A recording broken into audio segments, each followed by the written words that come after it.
ball game in just a moment, but first, this message. A tossed salad tastes best spiced with pepper.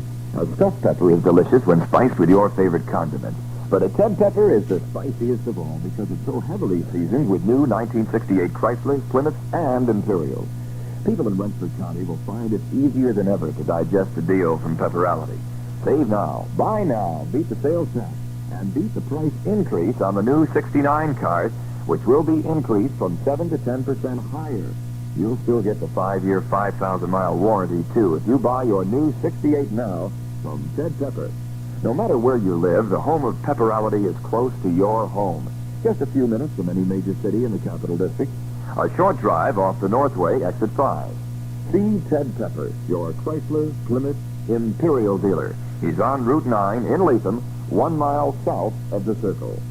See Ted Pepper for a real spicy deal on a new 68. Jim Kaat will be pitching to Dick Howser, who's playing second base tonight. Tommy Tresh at shortstop.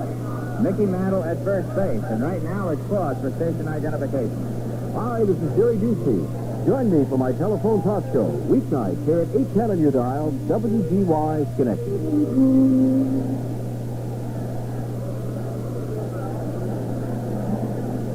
First pitch of the ball game. The Dick Howser is in there at strike one, and the ball game is underway. Yankees and Minnesota have split the first two. Twins got the first one 1-0.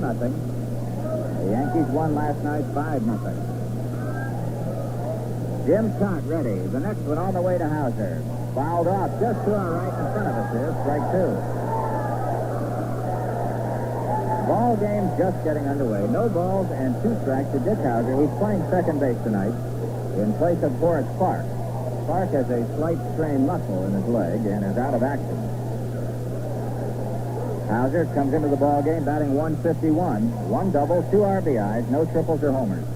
Shot again to Howser. The sinker is low.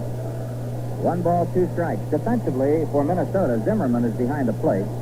Rich Reese at first, Rod Carew at second, Ron Clark at short, Rich Rollins at third.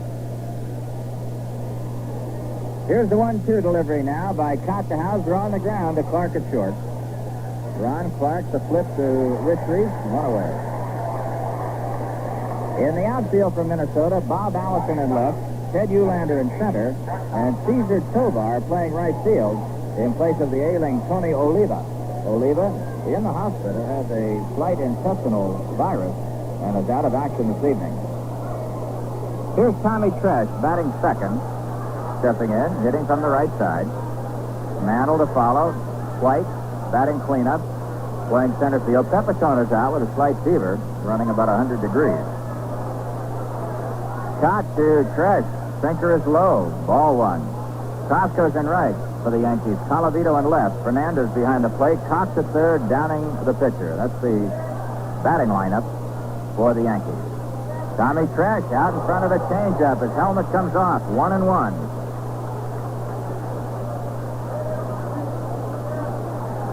Fred Talbot is warming up in the bullpen.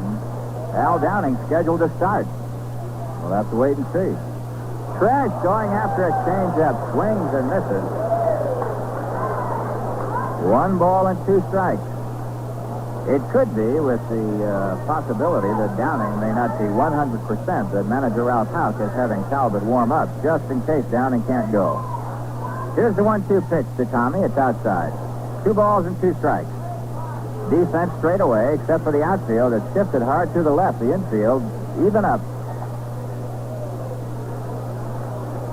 Center fielder, Ted Uhlaender, in the gap in left center. Tresh takes low and outside at 3-2.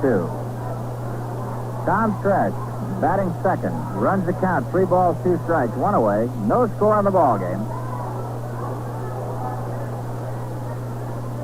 Jim Kaat, the giant left-hander, fires. There's one on the ground, deep in the hole at short. Clark up with it, in the dirt, and Reese pulls it out to get Tresh. A fine play by both Clark and Rich Reese to retire Tommy Tresh. 2 up and 2 down. And now here's Mickey Mantle. Tresh came into the ball game batting at 196. He's 0 for 1 right now. Here's Mickey, a .227 hitter, 15 homers and 43 RBIs. Mantle from the right side. Mickey, who leads the club in home runs with 15, waiting. Cox delivers. Mickey swings and misses, strike one. Mantle's next home run will tie Mel out for third in the all-time home run derby. He's got 533 right now.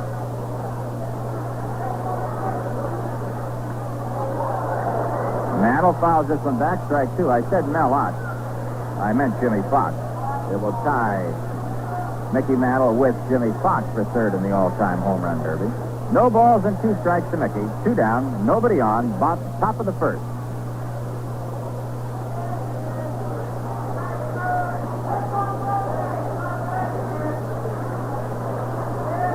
Jim Kaat waiting, getting the sign from Zimmerman. Mantle at the plate. No balls, 2 strikes. Kaat winds up, deals, and misses outside, 1 and 2. Jim Kaat has become what is known as a spot pitcher. Didn't have an outstanding year last season. Won 16 and lost 13. The 1-2 pitch, and Mantle hits it high in the air to the right side. Coming on is Tovar. Going back is Carew. Tovar is there and makes the play. 3 up and 3 down. And the score after a half inning of play, Yankees nothing, Minnesota coming to bat. Next time you drive in at any Atlantic station for gasoline, you might drive out a winner of a new Camaro or a mink jacket or one of thousands of other prizes. It's all part of Atlantic's great new way to match for prizes and cash. It's called On the Go. And if you're not already playing, it's not too late to start. No purchase is necessary to play or to win. Except where prohibited by law, any licensed driver can pick up an on-the-go coupon each time he visits a participating Atlantic station. And every coupon gives you not 1, but 4 ways to win. If only one side of your coupon matches the picture on another coupon, you're a winner. That's why On the Go is different. With 4 ways to win, it multiplies the fun as it multiplies your chances to make a match. You can win big prizes or even cash up to $1,000. So play On the Go. You might be the next big winner. Start collecting your On the Go coupons today.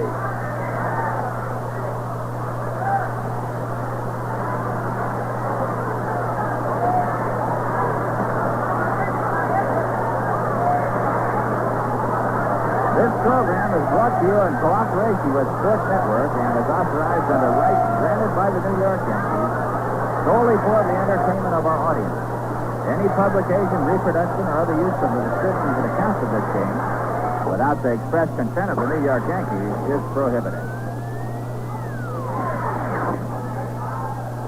Into the bottom of the first inning, Al Downing, who in his last out got his first win of the year. That was on August the 16th. He'd been bothered by arm trouble all year. He was on the disabled list from May 18th to June 15th, just about a month. Then he was sent to Binghamton on July the 12th. He was 1 and 4 down there, but suddenly, near the end of his stay at Binghamton, his arm started to pick up. In his last out, he went up against the Oakland A's on August 16th. He went 6 1/3 innings and got credit for a victory that was saved by Lindy McDaniel. The Yankees winning it 2-1. So Al Downing, a big question mark for the Yankees, has been all year, will go up against Cesar Tovar, Rich Reese, and Rod Carew. Downing, who had his best year ever last season, with a record of 14 and 10, has just not been able to put it together due to the arm misery. Downing 1 and 1 this year and no record against Minnesota in 68. Cesar Tovar, batting at .262, 4 home runs, 34 RBIs. Fast man, bats from the right side, takes a strike.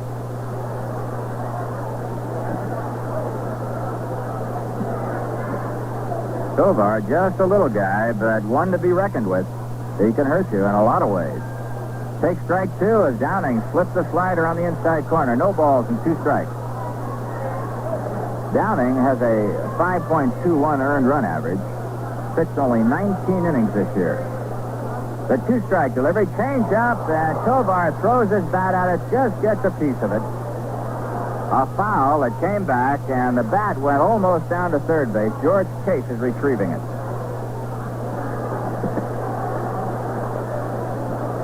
Downing's 19 innings pitched this year as compared to last season when Al pitched a total of 202 innings. In fact, he has not pitched under 200 innings since 1963 when he spent only part of the year with the Yankees.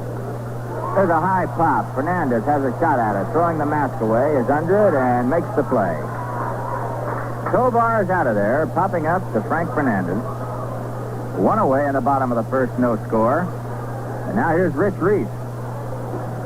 Reese getting his big chance to play when Harmon Killebrew tore that hamstring muscle in the All-Star game. Reese batting at .265.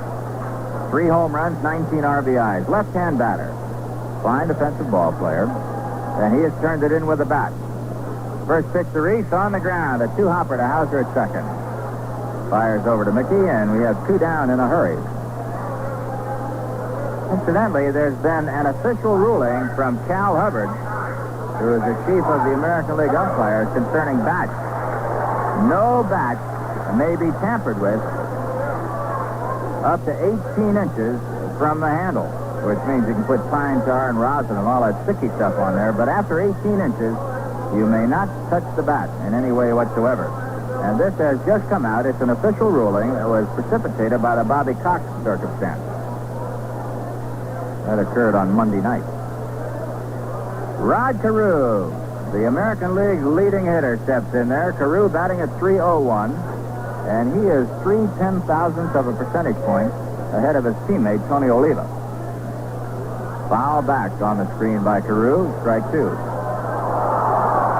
Oliva is 3.009. Carew is 3.012. That's how tight they are, and Oliva not playing tonight. So Carew has a chance, if he gets some hits, to go ahead, or if he doesn't get any hits, to fall behind. Carew takes high from Downing, 1 ball, 2 strikes. And Al Downing pitching much more positively tonight than he did in his first out in Oakland. He's very halting and hesitant. Tonight he seems more assured of himself. Ready again. Here's the 1-2 pitch. Curveball fouled back. Count holds 1 ball, 2 strikes, 2 outs. No score last half of the first inning. Yankees and Minnesota. Johnny Gorel coaching at first base. George Case at third. On deck, Bob Allison. Downing, who's 3-7 lifetime against the Twins, goes into the windup and fires, and Carew fouls another one back. Neither pitcher, Downing for the Yankees, nor Kaat for the Twins, has a winning record against their opponents. Downing, as we just mentioned, is 3-7 against Minnesota, and Kaat is 8-13 lifetime against the Yanks. Jim is 0-1 this year against New York. Downing with a sign from his catcher, Fernandez. Ready again. Here it is. A curveball that misses low. 2 balls, 2 strikes. Temperature at game time was higher than we thought. It was 88 degrees. Reached a high of 95 today. The 2-2 pitch to Carew, swung on a miss, strike 3. Rod Carew goes down swinging. It's 3 up and 3 down. And the score after 1 full inning of play, Yanks nothing, Minnesota nothing. Fans, meet my fine feathered friend, the White Owl Girl. Hi, Joe. Hey, the last time I saw you was at the Baseball Awards dinner. Yes, all the VIPs in baseball were there. And so many of them are White Owl men. Oh, they just sent shivers all up and down my feathers, including you. I saw you smoking a new White Owl Night. Right. Love the new shape and the smooth, full flavor. And that adorable umpire who was sitting next to you. Did you know he's a diplomat man? I've heard him called a lot of things, but never a diplomat. He's a White Owl diplomat man. Prefers the long, elegant shape. Great. He finally made a good decision. I wonder if a White Owl could improve his vision, too. They just might. You know, you get a lot more from a White Owl than just smoke. Larry White is coming on now, and on the board, after Rod Carew had struck out, it says Twins batting leaders, Tonio at .301, Carew an even .300. So Carew momentarily falls behind Oliva. Those are the only 300 hitters in the American League. And they both play on this ball club. Roy White takes a strike. Roy batting .275, 11 home runs, 40 RBIs. From the right side, choking up a little, not too much. Jim Kaat into the windup. Curveball swung on a miss, strike 2. Yankee batters are jumping at that off-speed pitching.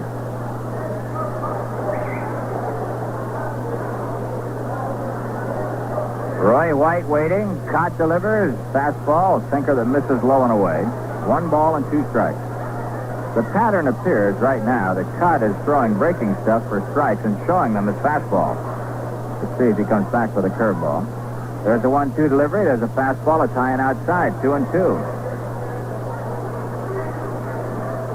It looks as though the Minnesota Twins have passed the million mark tonight. They weren't far from it. They had 987, 283 before tonight. Roy White goes after a slider and strikes out. First strikeout for Kaat. He's retired the first 4 Yankees in a row.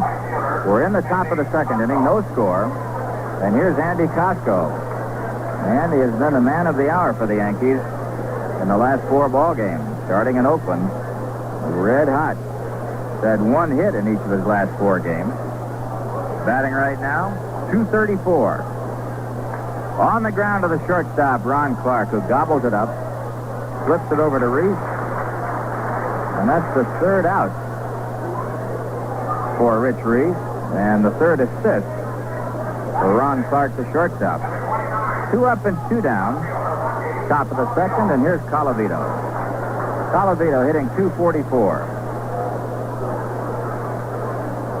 Rocky, whose great throws saved the game in California on Sunday afternoon. Went into extra innings, and the Yankees finally won it 7-5.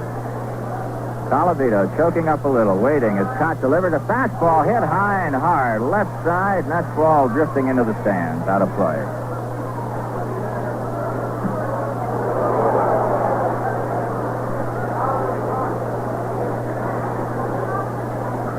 Rod Carew at second base, very deep, back on the grass. Clark is deep at short. Rollins the same at third. The outfield shading to the left and way back there. They make Colavito hit the ball through the infield. They're way back. Change up, curve inside. 1 ball, 1 strike. 2 outs. Nobody on. Whitey Ford coaching at first. Frank Fernandez at third. Yankees currently in 6th place. A record of 58 and 62. Here's Kaat again. Colavito waiting. Pitch, curve in there. 1 ball, 2 strikes. The Yankees against Minnesota are 5-11. They won only 1 of the 9 games played at Yankee Stadium, but they're 4-3 here in Bloomington. Wind is blowing to left, favoring the right-hand hitters. In fact, it's a strong wind, about 15 miles an hour, blowing toward the left field seat. The 1-2 pitch, hit in the air. Coming back is the catcher. Jerry Zimmerman near the railing. He's under it, and he's got it. 3 up and 3 down, and Jim Kaat has retired the Yankees in order through the first 2 innings. After an inning and a half, Yanks nothing, Minnesota nothing. Atlantic is giving away sporty new Camaros, luxurious mink jackets, plus thousands of other wonderful prizes, including color TV sets, Polaroid cameras, blenders, wristwatches, and up to $1,000 in cash. How do you get these wonderful prizes? You play Atlantic on the go. All you have to do is drive into any participating Atlantic station and ask for an on-the-go coupon. No purchase is necessary, and except where prohibited by law, any licensed driver can win. Each time you stop at a participating Atlantic station, pick up another coupon. It's as easy as that. Match them up until you find 2 coupons that make a complete picture, and you're a winner. Sound easy? Well, here's something to make it even easier. Each on-the-go coupon gives you not 1, but 4 different ways to make a match. So start collecting coupons today. Fabulous prizes could be waiting for you at any participating Atlantic station. Saturday and Sunday at Twilighter on Friday night, 14 o'clock. We've been watching reports out of Detroit about Dennis McLean, who really got bombed yesterday. He gave up 9 runs. He was charged for only 2 of them. And it looks right now, this is problematical, though, but it looks as though Stottlemyre and Dennis McLean will be shooting for his 26th. They'll both be going at it on Saturday. Now, those are the probables. That's not certain. It looks that way right now. Bob Allison stepping in, facing Al Downing. And the first pitch to Allison is in there for strike 1. Allison hitting .243, 14 home runs, 38 RBIs, batting cleanup. Holds the bat right on the end, a big guy. Pitch 1, deep to center field, way back there. Roy White going back and then coming in, makes the play. That ball looked like it might be back there far enough, but that wind, which is blowing to the left, the ball was hit to center, appeared to hold it up just a little bit. So Allison is out on a long fly to center. 1 away, no score in the ball game. We're in the bottom of the second, and here's Rich Rollins. Rollins hitting .233 with 4 homers, 18 RBIs. Has been up only 133 times. Al Downing moving the game right along, going at the hitters. Unlike his actions out in Oakland, where he seemed somewhat on the timid side, he is really forcing it tonight. Fastball misses outside, ball 1. Rich Rollins, pretty solid performer. Batting from the right side, wears glasses. Waiting as Downing delivers again, and this one misses outside, 2-0. Al Downing, and I really hesitate to say this, but he's afflicted by a mild form of a sleeping sickness. He falls asleep almost at will, or any time he's just sitting around.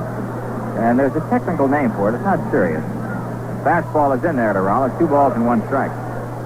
But people have been kidding Al for years about his ability to just doze off. And he spent an entire day at Mayo Clinic, and they told him exactly what was wrong for him. So he'll be taking pills to correct that. Rollins, a hopper to Tresh at short. Tommy has it, fires to Mickey. 2 up and 2 down. That'll bring up Ted Uhlaender, the center fielder. Uhlaender batting .277, 7 home runs, and 51 RBIs. In the American League, Cleveland leads Boston 8-1 in the 6th. Chicago and Detroit are all tied at 1 apiece in the 5th. Baltimore, California, Washington at Oakland later starts. Right here, no score, bottom of the second. 2 down, nobody on. Uhlaender waiting and takes outside for ball 1. Giants slaughtered the Mets this afternoon, 13-3. Cubs beat the Braves, the doubleheader, 5-4 and 13-5. Uhlaender takes low, 2 balls and no strikes. In the 4th inning, Houston leading the Dodgers 2-1. In the 5th inning, it's the Pirates 5, Cincinnati 1. And in the 7th, Cardinals leading the Phillies 4-3. That's the lineup as we have it right now on the scoreboard. A ball hit to Dick Howser, and he boots it. It appeared to be an easy ground ball, and somewhere along the line, Howser let the ball hit him on his throwing hand, his right hand, about the wrist. Ball didn't appear to take a bad hop. It just looked as though Dick missed it, and he's being charged with an error, a 2-out error, as Ted Uhlaender is on at first base. Uhlaender, with 15 stolen bases, can go. Here's Ron Clark, the shortstop. Clark batting an even 200. 1 home run, 11 RBIs. Batting from the right side against the left-handed Downing. The pitch. Popped up right side, Mantle in foul territory. Getting under it easily, waiting, and he's got it. For the Minnesota Twins, in the bottom of the second, no runs, no hits, 1 Yankee error, 1 man left, and the score after 2 full innings of play. Yankees nothing, Minnesota nothing.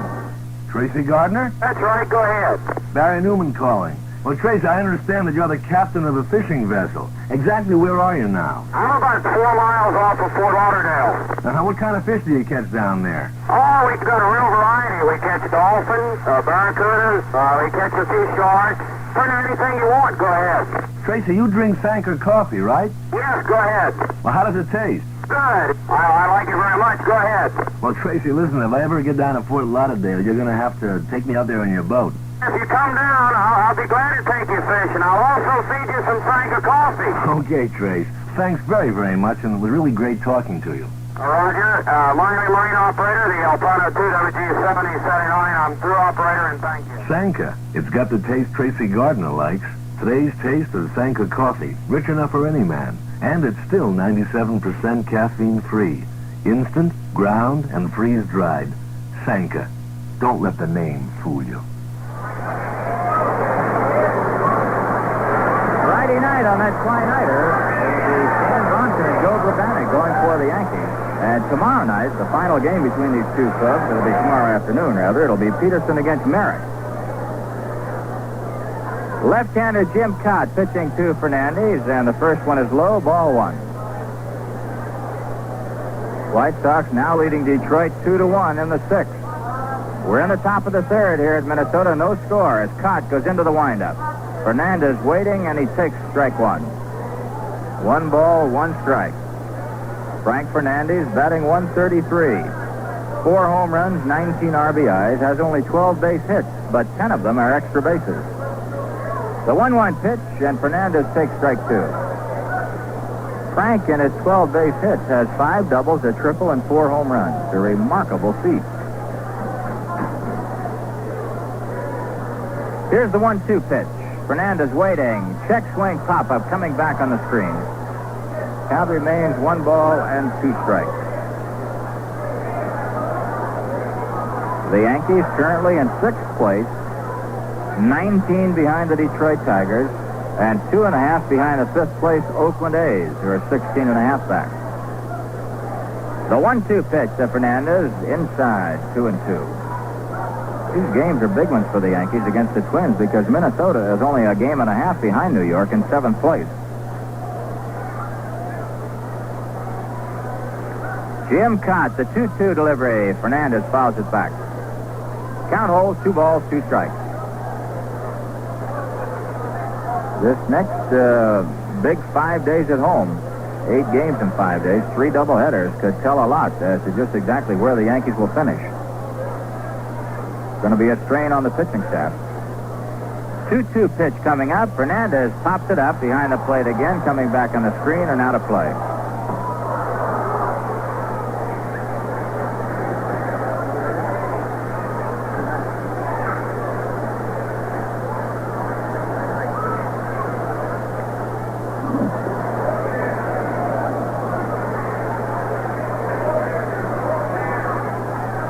There's a dribbling ground ball to the third baseman, Rich Rollins. Up with it. Fires Fernandez out, 1 away. Right now, let's pause for station identification. This is Edmonton. I'll see you twice a day at 7 and at 1. Here on WTY 810 on your dial, Schenectady.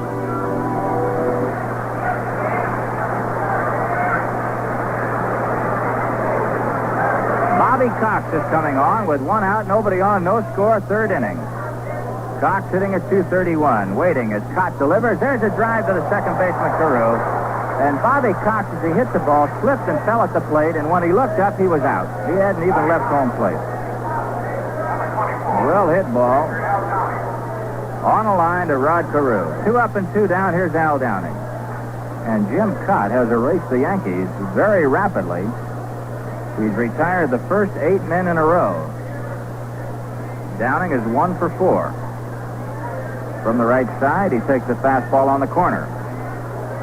1 strike to count to Al. No score in the ball game. Only 1 base runner. That was Ted Uhlaender on the error by Dick Howser. The 1 strike delivery is in there, strike 2. These are the first 2 fastballs that Kaat has thrown in a row over the plate for strikes. The 2-strike delivery. Another fastball, he strikes him out. 3 up and 3 down. And for the 3rd successive inning, the Yankees are out of there in order. Nothing across, the score after 2.5. Yankees nothing, Minnesota nothing. When you play Atlantic's On the Go, you play to win. And the prizes you can win are fabulous. Prizes like a new Camaro, a color TV, a mink jacket, and thousands more. But On the Go has something else going for it besides big prizes. On the Go is 4 times as exciting as other big prize awards because On the Go gives you 4 ways to win. Each On the Go coupon has 4 sides. Each side has part of a different picture. Match any one of these 4 sides to another On the Go coupon for a complete picture, and you're a winner. Lots of prizes, lots of cash. In fact, you can win up to $1,000. It's easy to play. No purchase is required to qualify, just your driver's license. Except where prohibited by law, you can stop at any participating Atlantic station as often as you like to pick up another on-the-go coupon.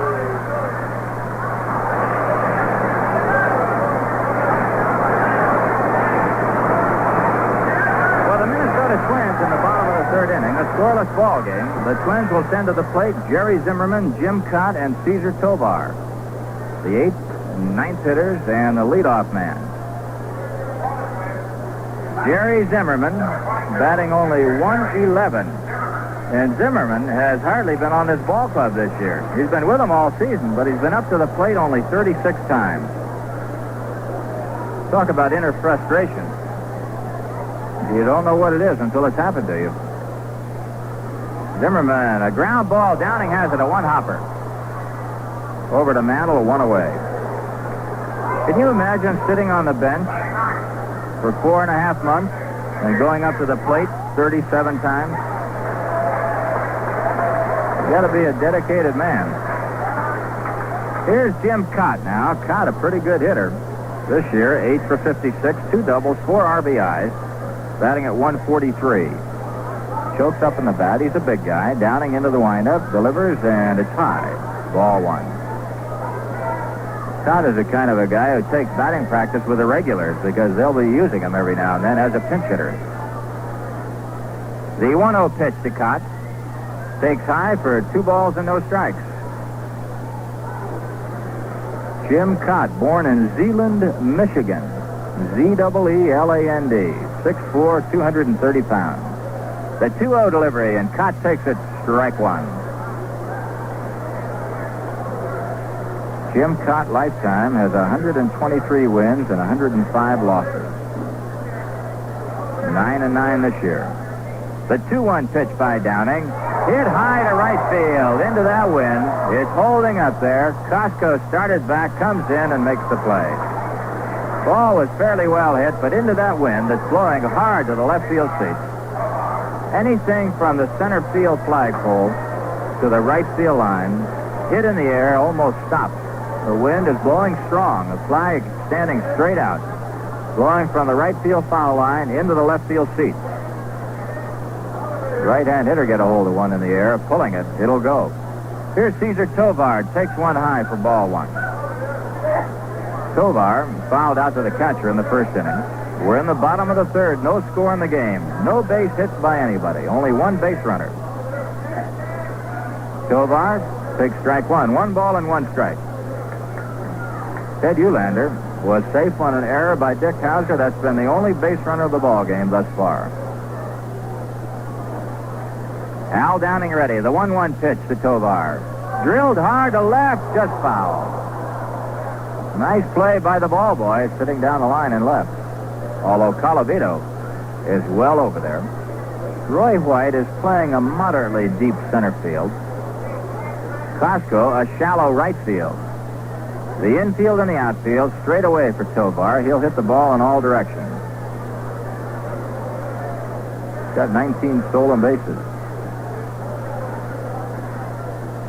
Chokes up in the bat, leans over the plate. The 1-2 pitch on the way by Downing, and it's a foul. Wait a minute, it hit him, rather. It hits the batter. For a minute, it looked as though it hit the bat, but apparently it hit Tovar and came back, hit his elbow, and he's on, hit by a pitch ball. I thought it hit the bat. So Tovar is awarded first base, being hit by a ball on the elbow.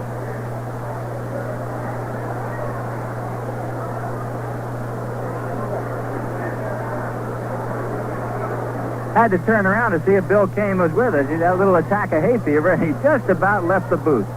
Each time he sneezed, he moved back a couple of inches. And the last one would have sent him out the door. Tovar, who can run, is on at first, and the batter is Reese. A 1-hopper to Mantle, touches first, The side is retired. Rich Reese, in 2 plate appearances, has swung at the first ball. For the Twins, no runs, no hits, no Yankee errors, 1 man left, and the score after 3 full innings of play, Yanks nothing, Minnesota nothing. Let's look at the scoreboard. Cleveland came up with 8 runs in the 5th inning, and they lead Boston 8-1 with the Indians batting in the bottom of the 7th. Simone had a home run in the 5th for Cleveland. Baltimore, California, a later start. Detroit and Chicago, it's the White Sox 2 and the Tigers 1. Detroit batting in the bottom of the 6th. McNerney hit a home run to break the tie in the 5th inning with the White Sox. And those are the only games scheduled. I earlier said Baltimore was at California and that Washington was at Oakland, but apparently that sign on the board does not read true because those are the only games scheduled. Washington and Oakland are not playing. In the National League, Houston 2, L.A. 1, bottom of the 4th inning. Pittsburgh 6, Cincinnati 1, bottom of the 5th. Cubs beat the Braves a doubleheader 5-4 and 13-5. Cardinals 5, Philadelphia 3, playing the bottom of the 7th. And the Giants swamped the Mets this afternoon 13-3. Willie Mays hit his 580th lifetime, his 16th of the year. Into the 4th inning, Dick Howser facing Jim Kaat. No score in the ball game. The first pitch is in there, strike 1.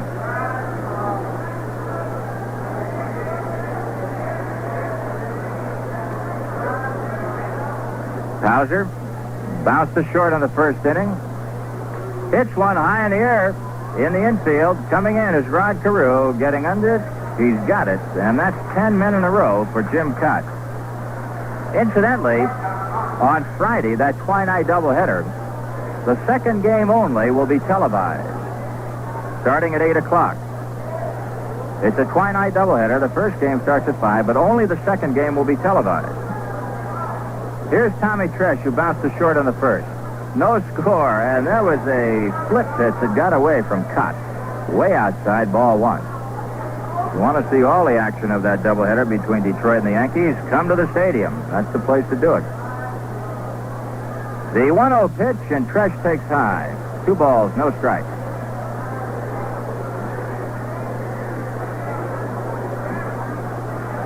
Tommy Tresh came out from under his helmet a couple of times in that first at-bat on those changeups. Here's the 2-0 delivery. Fastball, he slipped it inside and missed. 3-0. No score, 4th inning. No base hits by either team. Yankees 7-2 in this road trip. Red hot ball club. The 3-0 delivery. Tresh takes one in there. 3 balls and a strike. Yankees with that phenomenal record. At home, they're 26-35, but on the road, 32-27. The 3-1 delivery is swung on a miss by Tommy. It's a full count. He went after a low sinker. A full count, 1 out, nobody on. Tresh at the plate, Mantle on deck. Jim Kaat, the big left-hander. Payoff pitch on the way. Hit hard to right field. It could be down the line, and it's slicing foul. Tommy Tresh missed by about 10 feet, slicing one down the right field line. Tovar was well over into the gap in right center. He wouldn't have got to it had the ball been fair.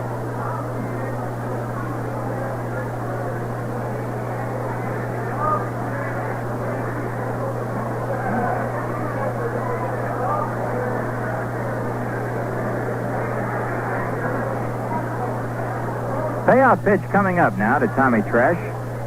Kaat delivers, and Tresh swings and misses, strike 3. Tommy going after a fastball. 3rd strikeout for Kaat, and that's 11 in a row for the big man.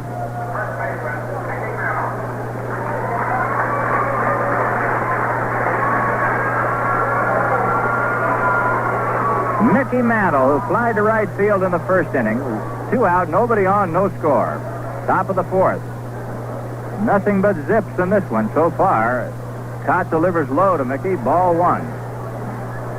2 men have been on for the Twins, 1 on an error, Uhlaender by Howser, and then Tovar was hit by a pitch ball, and that's been it. Jim Kaat ready again. Delivers, and Mickey takes a strike. 1-1. Kaat has a slow, easy windup and then unloads in a hurry at the last moment. That's part of his deception. Used to be strictly a power pitcher, and then he started to come up with those off-speed pitches. Hurt his arm severely, and it looked as though he might lose the entire season. Has to have it operated on, but came back. The 1-1 pitch. Mickey fouls it off just over our head. 1 ball, 2 strikes. Jim Kaat is a lucky guy. He tore a muscle in his left forearm the day before the season ended last year. That was when the Twins and the Red Sox were battling for the flag. Looked like he might be finished for a while. Mantle takes a fastball outside, 2-2. This spring, there was a lot of talk with Kaat about going to the hospital, having that arm taken care of, but he waited it out, and it came around. Kaat is ready now. It's 2-2 on Mantle. The big left-hander fires a curveball on the ground now to Ron Clark at short. He's up with it, and through the first 4 innings, Jim Kaat has pitched perfect baseball. 3 up and 3 down. The score after 4 full innings of play, or after 3.5, rather, I should say. It's the Yankees nothing, Minnesota nothing. See, here's someone who knows baseball inside and out. The White Owl girl. Let me ask you, who's going to be the next Hall of Famer? Personally, I think it will be that pitcher who smokes White Owl. He has so much going for him. And then there's that other player, the catcher, the invincible man. He's always smoking one. Hey, I really like that catcher, invincible man. But who's going to walk off with the most valuable player award this year? I'd vote for that outfielder. I forget his name, but you'd know him. He's a big Ranger fan. Why do you pick these ball players as stand-ups? Because they have such good taste. Anyone who smokes a White Owl has. It's the way White Owl ages the tobacco, mellows it to bring out that mild taste. One more thing. Do you have any advice for a budding ball player who wants to make it to the big leagues? I'd tell them to try White Owl. Find out why. You get a lot more from a White Owl than just smoke.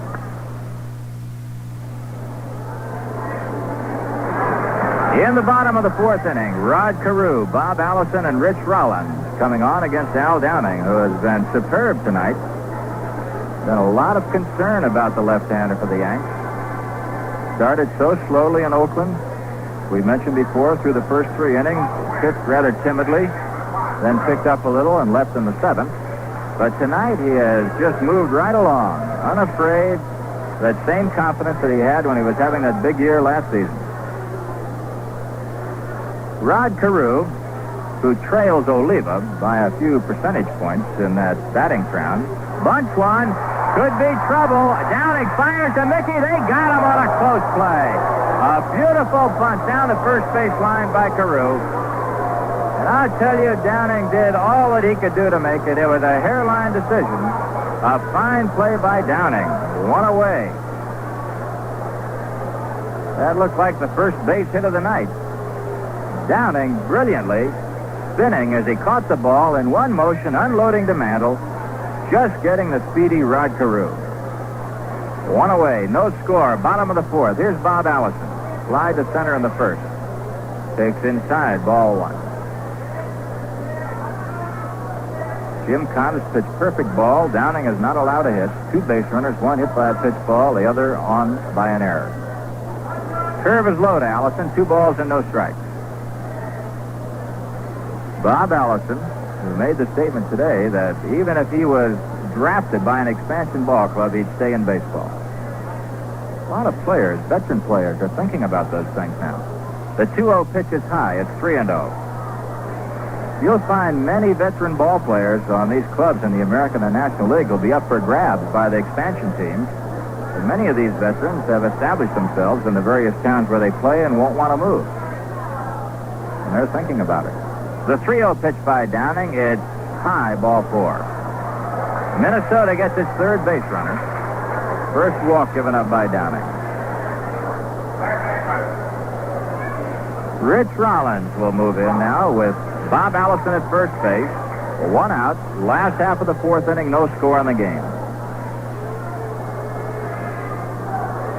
Rollins will be one of those veteran ball players, I'm sure, that will not be protected. And that's just my assumption. No positive rulings one way or the other. Rollins bounced to short in his first at-bat.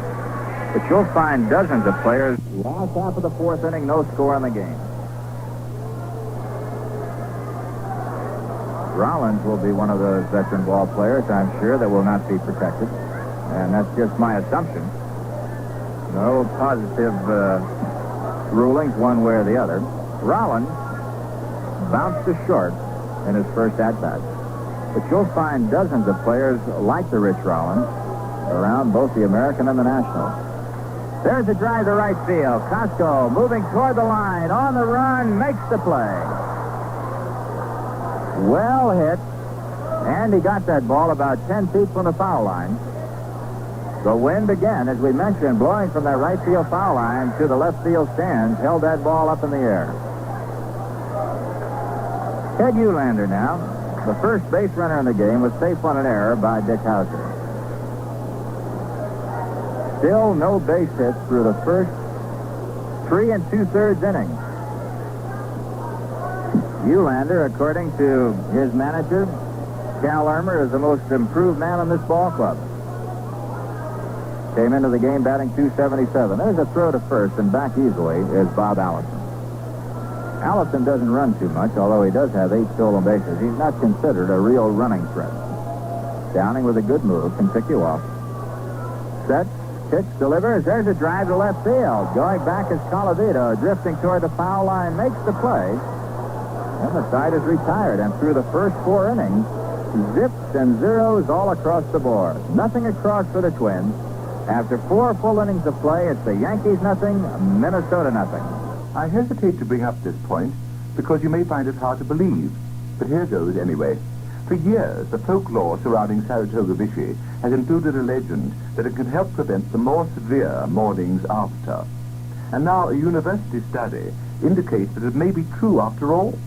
It's all tied in somehow with a natural alkalinity that gives Saratoga Vichy its unique taste. And I gather it is also to do with those extraordinary little bubbles that never seem to run out on you. Personally, I haven't read the study.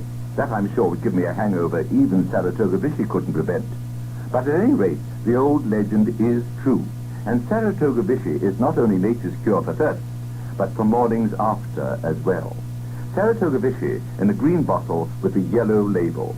That color scheme's the only upsetting thing about it.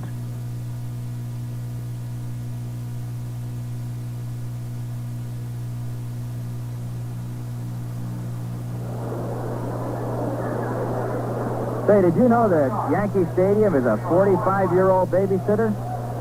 Stop and think about that for a while. Think of all the youngsters who've been sitting out there watching baseball the past 45 years. Why don't you bring yours when the Yankees return to the stadium Friday night? Here's Roy White, who struck out on the second. On the ground to the shortstop, Clark. He's up with it. Fires to Reese.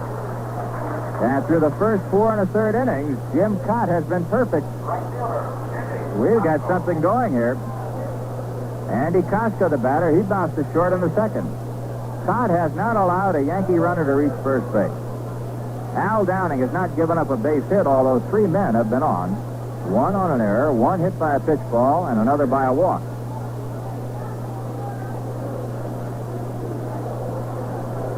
But right now, the big guy, Jim Kaat, pitching to Andy Kosco, who was a batting hero last night, drove in 3 runs as the Yankees won 5-0, and Andy takes a fastball in there, strike 1. Took it all away.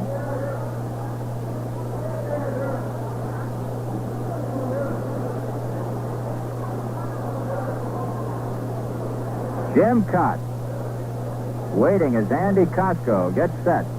Kosco, who has changed his batting stance a little bit to go after the ball a little more rather than pulling away, is waiting. 1 strike. It's drilled to left center field. It drops for a base hit.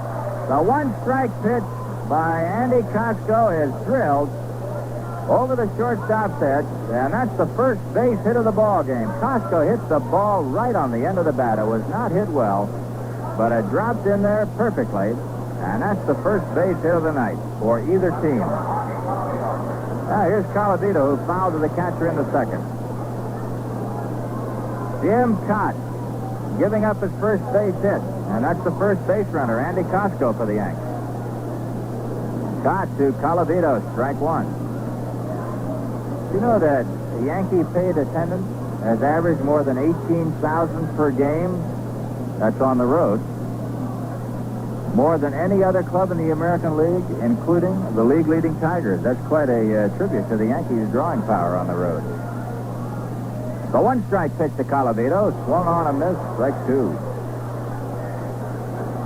The Yankees, who have gone over the million mark on the road, currently at 1,042,750. And more tonight and tomorrow before they come home for the Twinighter Friday against Detroit. Kosco at first. Two strikes on the hitter, Colavito. One away, no score, top of the fifth. Jim Kaat sets, delivers, and there's a drive into center field. Waiting for it right there is the center fielder, Ted Uhlaender. He was playing Colavito perfectly. Was shading him into the gap a little bit in left center. The ball was well hit, but right into the waiting arms of Ted Uhlaender.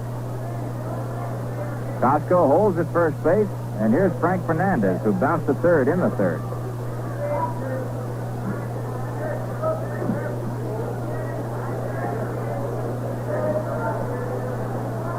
This ball game really moving along. Hardly a chance to catch your breath. Only one base hit, and Kosco's got it. He's on the first as Fernandez takes a strike.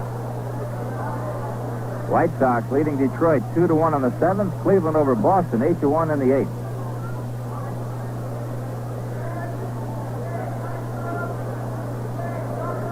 Jim Kaat sets, kicks, delivers, and Fernandez takes strike two. Orioles missed a golden opportunity to move up on Detroit when they lost to California last night, 7-2. They'll be playing them in a later start this evening on the West Coast. Kaat to Fernandez on the end of the bat towards second. Carew has it easily, flips to Reese, and that retires the side. Play going 4-3. For the Yankees, no runs, one base hit. That's the only base hit of the ball game by either side. No errors, one left, and the score after 4.5. Yankees nothing, Minnesota nothing. What makes Atlantic's On the Go fun to play? Lots of exciting prizes and lots of excited winners. Exciting prizes, you bet. Listen, Chevrolet Camaros, color TV sets, Polaroid cameras, watches, radios, and up to $1,000 in cash. 10,000 excited winners so far, and the list is growing each day. Winners like Walter S. Evans of East Freedom, Pennsylvania, and Marie Wachowski of Middlesport, Pennsylvania.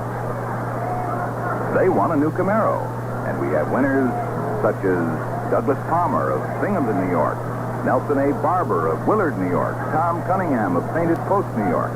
So play On the Go with Atlantic at any participating Atlantic station. Except where prohibited by law, any licensed driver can play, and you don't have to buy a thing. Play On the Go and join our winners list.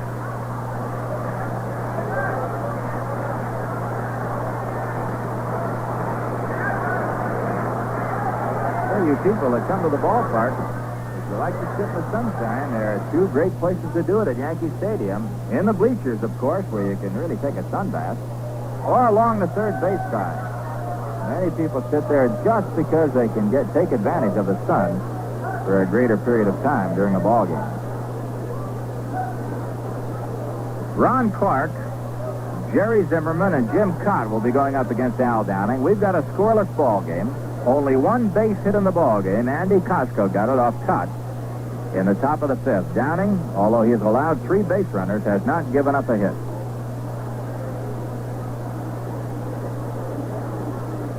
Al Downing, 1-1 in 1968. No record against the Twins this year. 63-50 lifetime in the major leagues, and 3-7 against Minnesota lifetime. Downing, from all that we've seen tonight, and of course you have to wait on these things because pitchers have strange things happen to them, but from what we've seen this evening, looks to be 100%. Tomorrow, you never know. An arm can stiffen, elbows tighten, things happen. But tonight, Downing looks great. So does Jim Kaat. Ron Clark, who fouled to first, is waiting. A right-hand batter. He takes inside, ball one. Clark has not hit the way manager Cal Irmer thought he would. Pitch one hard this time, pulls it foul down the left field side. 1 ball and 1 strike. Clark came into the game batting an even 200. And that's not enough. Here's the 1-1 pitch to Clark. On the ground to Tresh it short. A nice big hop. Tommy has it. Sort of lazily tosses the ball to Mickey. 1 away. 1 up and 1 down here in the last of the 5th inning. A scoreless ball game. And Jerry Zimmerman, the catcher, stepping in. Zimmerman hit a 1-hopper back to Downing. That was in the 3rd inning, and that was one of the harder balls hit off Downing. Al stuck out his glove to get it.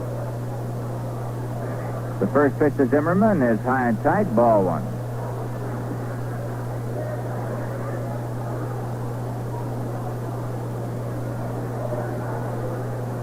Downing again to Zimmerman. It's high. 2 balls, no strikes. No score, last half of the 5th inning. 1 base hit. Andy Kosco's got it. The only base hit of the ball game. Downing ready again. Here's the 2-0 delivery. This one is high, too. It's 3-0. Downing walked Bob Allison in the 4th inning. The only walk that he gave up. But he is threatening now to walk Jerry Zimmerman here in the 5th.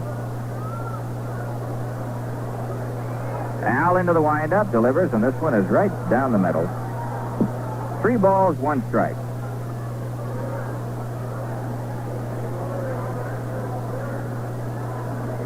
Downing getting the sign from Fernandez. The 3-1 pitch on the way to Zimmerman. It's on the ground to Cox to third. He backs up a little, plays it on the side, flips to Mickey, and it's 2 down.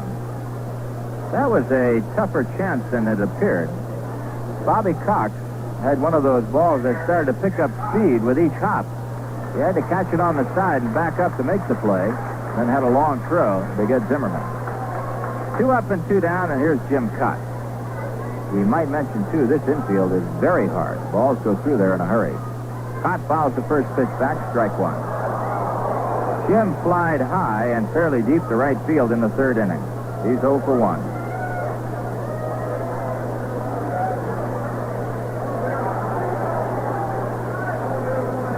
Downing getting a sign from his catcher. Al ready, delivers, and Kaat hits one on the ground towards second. Not too fast. Howser easily makes the play. And through the first 5 innings, Minnesota fails to score, and the Twins fail to get a base hit. It's 3 up and 3 down on the bottom of the 5th. After 5 full, Yanks nothing, Minnesota nothing. Girl, let me ask you something. What do you think about Major League Baseball? I think they should make every stadium twice as large. Then you could have twice as many people at every game. But just what's that going to do? So many fans here are smoking White Owl. And if you had twice as many men here, why, twice as many men would be enjoying White Owl. Look around. Rangers, Invincibles, New Yorkers. Why, they're all over. Just think. Twice as many men enjoying that slow-aged White Owl tobacco. It's mellow to give that mild White Owl taste. One more thing. Who do you think will be the big winner tonight? Any man who lights up a White Owl. Because you'll discover something. You get a lot more from a White Owl than just smoke. I gotta hear that last line again. You get a lot more from a White Owl than just smoke.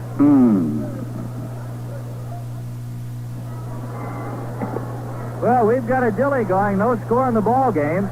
The Yankees have the only base hit. Andy Kosco got it. And before we break away for a station break, let's bring in Phil Rizzuto. Phil? All right, Jerry, thank you. And now on Yankee Baseball, we pause for station identification. Join me, Harry Downey, weekdays 10 to 11:30 a.m. and 3 to 6 p.m. here on WGY 810 on your dial, Schenectady.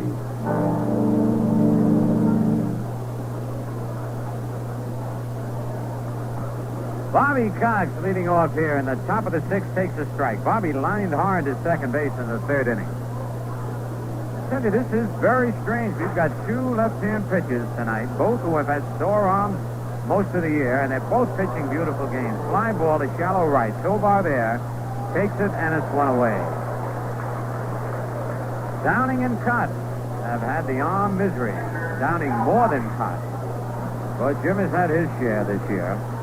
And here's Downing, who the first time up took 3 straight strikes without taking the bat off his shoulder. Now, Al is not a bad hitting pitcher. He's only been up 5 times this year with 1 base hit. There's a strike. No score. Top of the 6th. 1 man out. Nobody on. A nice breeze starting to blow here now at Metropolitan Stadium. Kaat's pitch inside. 1-1. Allison fairly deep in left, but Uhlaender and Tovar are shallow in center and right. Kaat winds. The pitch is high, ball 2, 2-1. Only 1 hit in the game. The Yankees have that, and Andy Kosco, starting to hit that ball again, has it for the Yankees.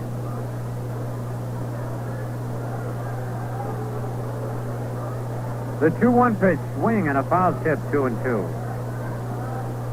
So Kosco has been the only Yankee base runner in this game. Twins have had 3. Uhlaender reached on an error. Tovar was hit with a pitch ball, and Allison walked. The 2-2 pitch, a bouncer right back to the box. Kaat has it, wheels around, fires to Reese, and it's 2 out. Second baseman, Dick Howser.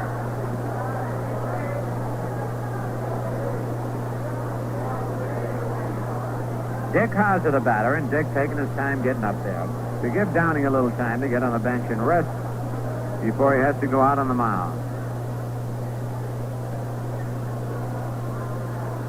First 2 games of this series were very, very fast games, but this one is even faster. The pitch to Howser, strike 1 call. Dick almost was forced to take that pitch, no matter where it was.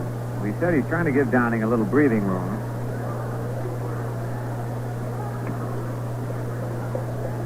Kaat's pitch is line to right center field. Tovar digging. They can't get it. It's in between.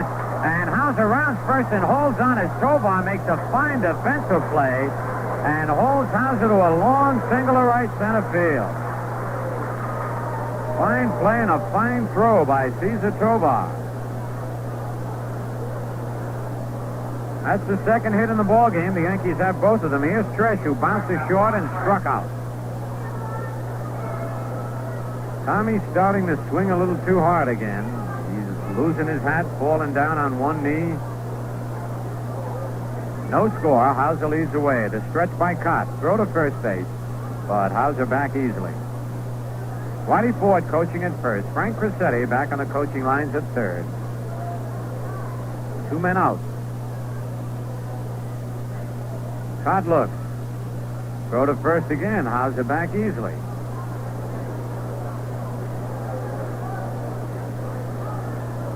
And once again, Kaat stretches.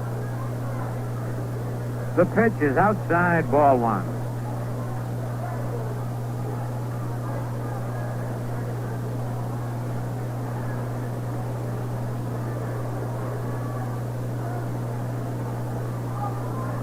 Kaat ready. Curve, foul back, and out of play. 1-1. Howser is not taking a big lead at first, but Kaat seems to really be worried about Dick over there.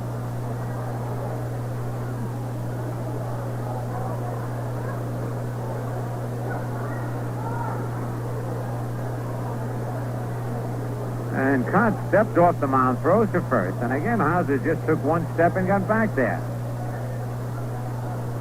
I don't know what's going on. All right, here's the 1-1 delivery. Swing, ground ball to short. Clark over to Carew for the 4th play, and that's all for the Yankees.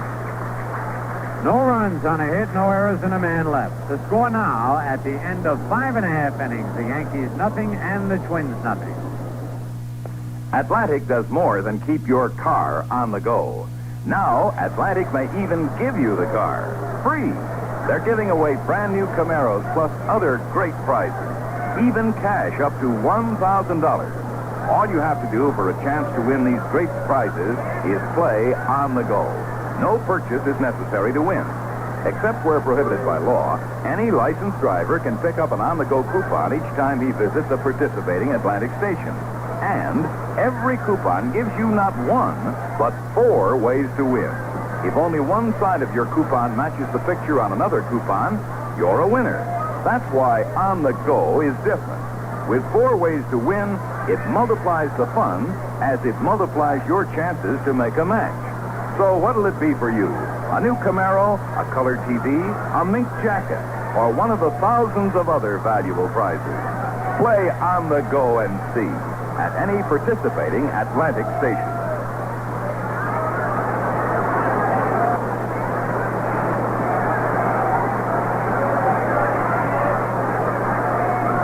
Cesar Tovar, who was fouled to the catcher and was hit with a pitch ball to batter. I tell you, when Tovar got hit, he didn't make too much of an effort to get out of the way. It almost looked like he stuck his arm out there to get hit. His left arm is actually over home plate when he's leaning forward waiting for the pitch, and he takes one high, ball 1. Fernandez argued with plate umpire Jim Odom that Tovar had not tried to get out of the way. But to no avail. Hard ground to the third. Cox has it off his chest. Throws to first in time for the out.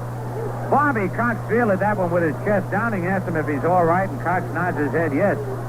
But I'll bet you tonight after the game we walk in, we're liable to see American League on the right side tattooed on Bobby Cox's chest.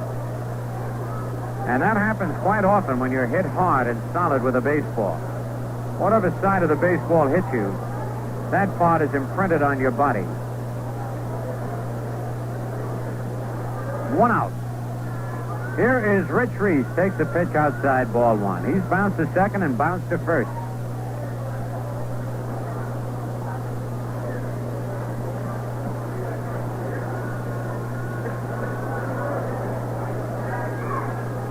The 1-0 pitch, a ground ball to second base. Howser to his left, has it on the grass, throws to Mickey in time for the out. That's 2 fine fielding plays by the Yankees in this inning. Cox at third, Howser at second. Dick was about 5 feet on the outfield grass when he caught that ball and had to throw off balance. So it's 2 out, and here's Rod Carew.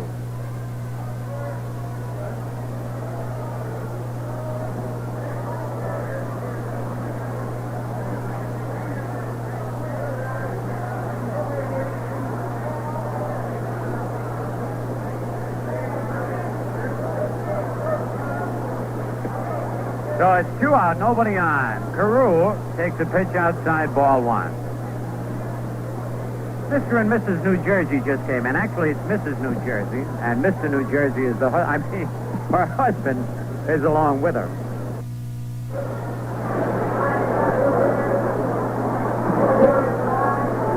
Downing gets the sign. His pitch is over, strike 2 call.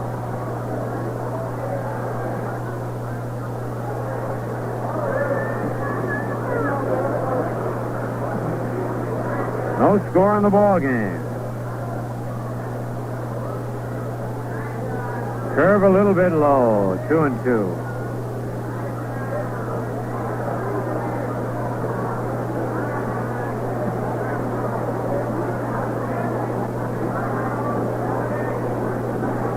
Two balls, 2 strikes, 2 outs. Downing's windup. His pitch bounced slowly to third. Cox will have to hurry. No, Tresh has got it. Throws to first. Not in time. And there's the first hit of the ball game. And it's really a crime that it has to be a hit like that against Al Downing here with 2 out in the bottom of the 6th. Downing had a no-hitter. Bobby Cox going to his left. Started to reach for the ball. Drew his glove back. Tommy Tresh was fooled by Cox's motion. Wasted that fraction of a second and picked it up, fired to first, but it was not in time. And so Carew gets an infield single, the first hit for the Twins in the game. The Yankees have 2. Here's Bob Allison, fly to center in the second, walked in the 4th. Carew leads, the stretch by Downing. His curve bounce, foul outside of third, down the left field line. Just missed. Going over the bag. I mean, that was close. Allison hit a bullet right on the foul line, but just before it got to the bag, it kicked foul.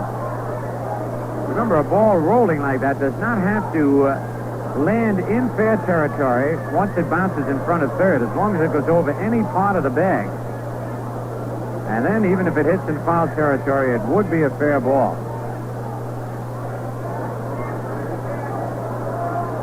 Throw to first. Carew is back.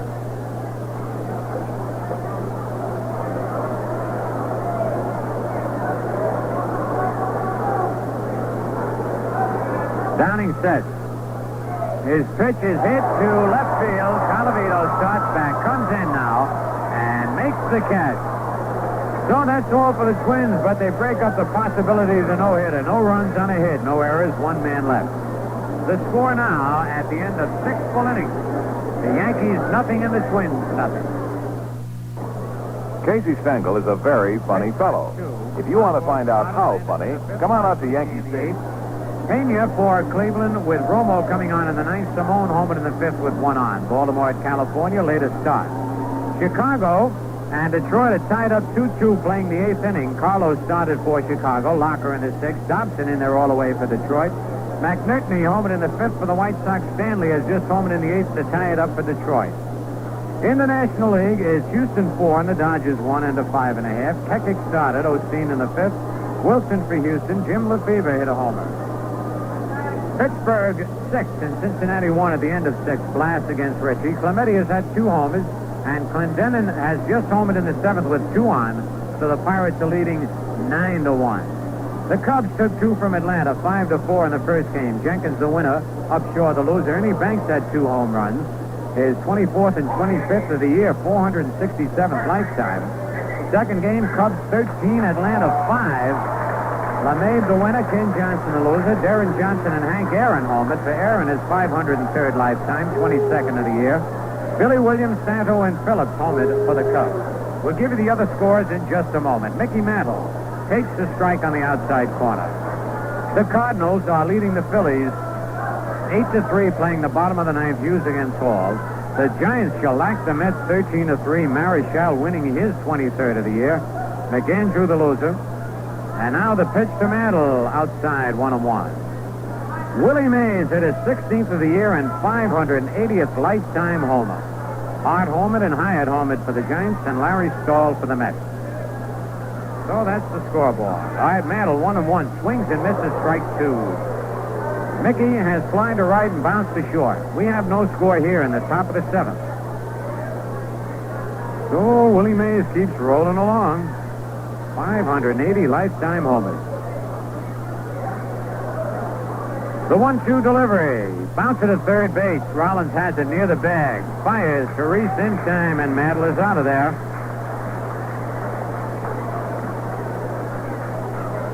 So it's 1 away in the top of the 7th, and here's Roy White. Roy struck out in the 2nd. Bounced to short in the 5th.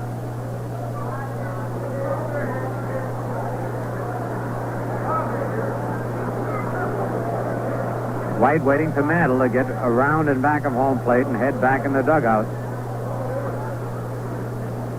It's been a rough series for Mickey so far. He has yet to get his first base hit.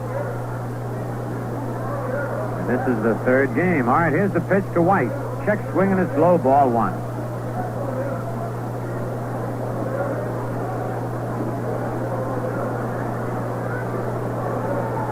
On deck, Andy Kosco. Kaat's pitch is line to right field, but Tovar right there makes the catch, and it's 2 away. The batter now, Andy Kosco, got the first hit of this ball game in the 5th inning with 1 out.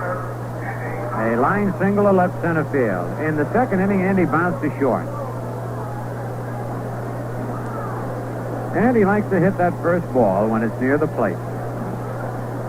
And, of course, the word has gotten around the league that he's a first ball hitter, and they usually try to pull the string, curve him, throw him an off-speed pitch. Kaat's pitch to Kosco. He swings, bouncer right back to the box. Kaat wheels around, throws to first. That's all for the Yankees. 3 up, 3 down, and at the end of 6.5 innings, it's the Yankees nothing and the Twins nothing. Follow the one-way sign straight to the taste that was created for the cold, Pepsi Cola. You get one-way convenience, no deposit, no return. Never any empty bottles to store. No waiting in line for refunds. And you get great Pepsi taste. Taste that goes straight to the heart of a thirst. Pick up Pepsi in one-way bottles. It's one great way to get convenience plus great taste. Taste that beats the others cold. Taste that beats the summer's cold. Pepsi Cola.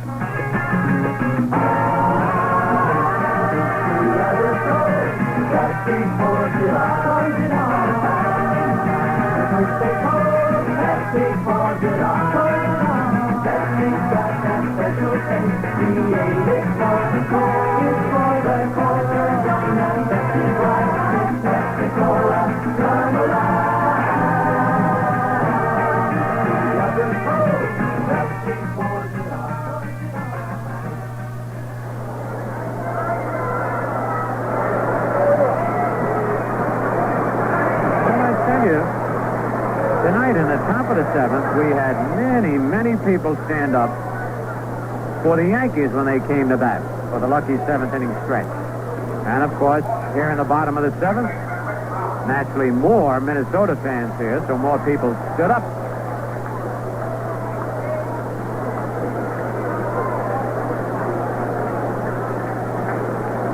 Rich Rollins bounced to short and fly to right field.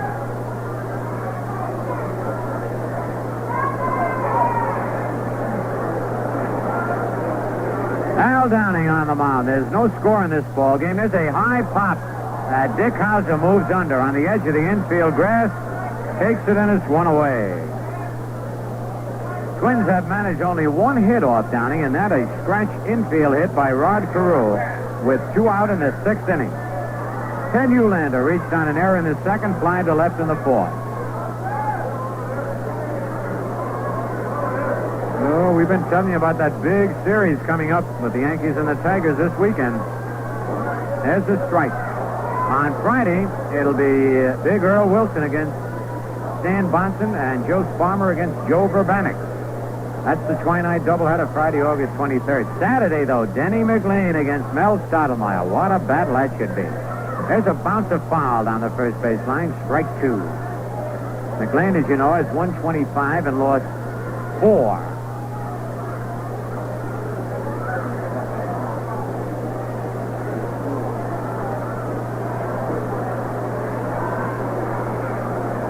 Two strikes on Ted Uhlaender. Downing's pitch outside, ball 1.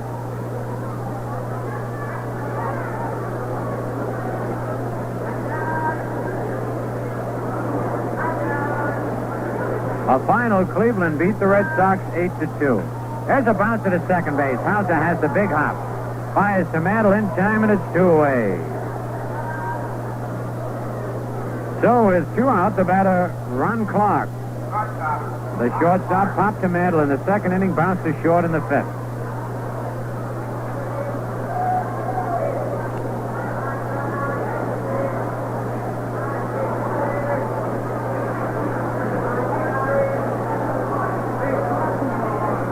Downing's pitch is swing and a miss by Clark, strike 1. And here's tonight's attendance. 16,330, and the Twins go over the million mark. There's a ground ball in the hole, base hit to left field. So that's the first really clean hit by the Twins off Downing, only their 2nd hit in the ball game. The Yankees have 2. Neither team has scored a run. And with 2 out, here's Jerry Zimmerman, hit to the box in the 3rd, bounce to 3rd in the 5th. Kaat and Downing have made pitching look very, very easy tonight. Downing has not thrown too many real fastballs, using a lot of breaking stuff and off-speed pitches. And you can hear the Twin fans coming to life. Stretched by Downing. His pitch, ground ball is short. Tresh has it, runs over, steps on second for the unassisted 4th play. No runs, a hit, no errors, and a man left. And now at the end of 7th, it's the Yankees nothing and the Twins nothing. Tipperillo asked the American people what they thought of the world's first menthol cigar. New Tipperillo M with menthol. Pardon me, Punchy. I'd like a great fighter's opinion. How do you think a menthol cigar sounds? menthol cigar. Oh! My friend, how do you think a menthol cigar sounds? Then we got wise and didn't mention our cigar was menthol. Excuse me, sir. Before you go, would you like to try this new cigar? If it's free, buddy. Here, let me light it for you. You like it? Yeah, I like it. It's great. I like it. You really like it? I told you I like it. I like it. Yeah. Great cigar. It's cool. It's mild. What'd you say it was called again? Well, I guess we'll have to call it the Great Taste. It sounds terrible. New Chipperillo M with menthol. Hey, buddy, were you in a fight? You look terrible. For the Yankees, Rocky Colavito leads off. Rocky fouled to the catcher in the second, lined hard to Uhlaender in center field in the fifth. A 0-0 ball game in the top of the eighth. Jim Kaat, Al Downing, both have been in there all the way. Colavito points the bat out at Kaat. The pitch is a ball inside as Rocky just did hold up on his swing.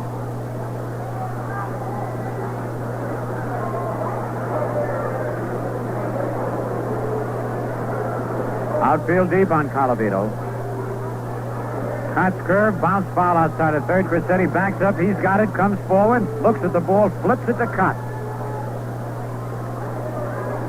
Oh, nothing makes that crow happier than to catch a foul ball and flip it back to the pitcher. He's out there in the coaching box just like he's playing short. Hands on his knees, ready for the pitch. My right-hand batter is up. He's very deep in the coaching box. Here's the windup. The pitch is hit deep in the air to left center. Way back there. Uhlaender back to the wall, leaps. It's in there. A home run for Rocky Colavito. And the Yankees lead 1-0.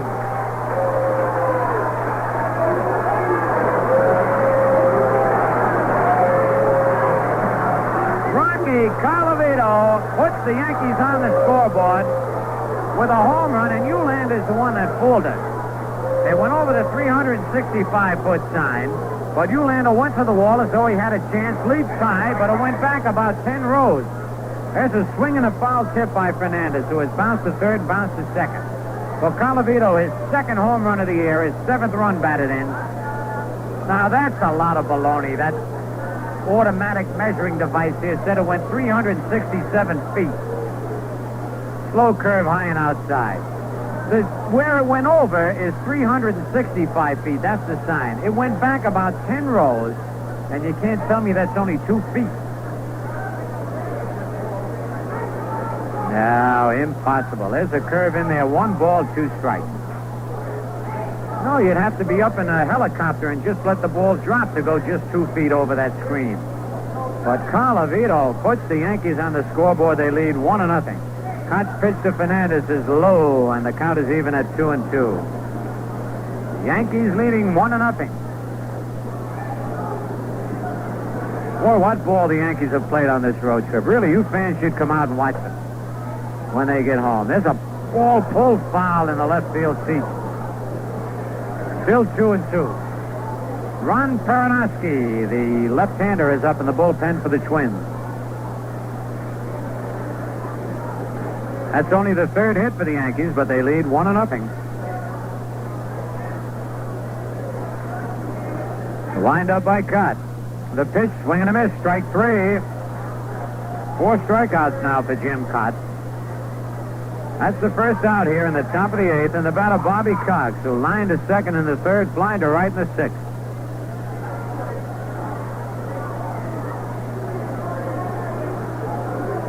Ted Uhlaender really decoyed me up here. Wind is starting to whip up now. That flag is blowing straight out towards left field. There's a line drive base hit in the alley in left center. Cox will go around first. Whoa, and he puts the brakes on and comes back. The throw to first, and he's back just in time. A fine defensive play by Bob Allison. Cox was about halfway between first and second, suddenly put on the brakes and just got back to first. And the batter now, Al Downing, and the Twins will be looking for the sacrifice. The Yankees lead 1-0. Cox at first with 1 out. Downing a good bunter. they might cross them up and put the hit and run on here because the infielders will be charging in. Rollins starts to come in already. Here's the stretch by Kaat. And Downing squares the bunt, takes it high. And boy, I tell you, ought to see the way that infield opens up. Rollins comes in from third. Clark goes all the way over to second base, so there's a big hole between Rollins and the shortstop, Clark. Carew moves over to cover first, and Reese comes in. The stretch. The pitch, Downing squares, bunted foul. Back on the screen, 1-1.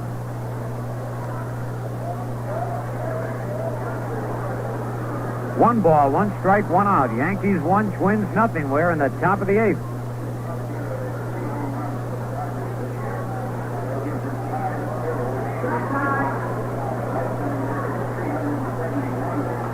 He fouls it off as he crosses them up and swings away back into the crowd.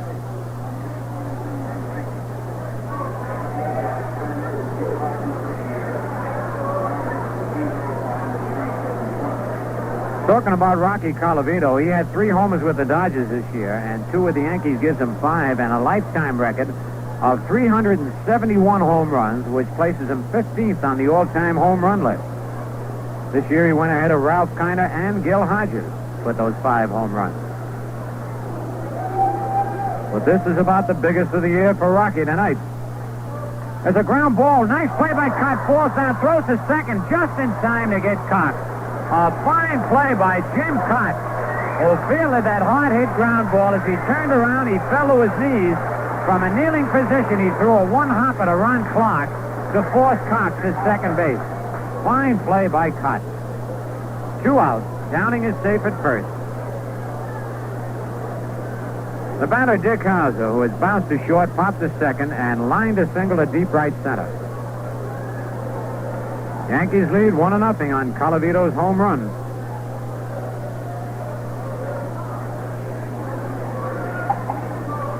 Pitch by Kaat. Strike call.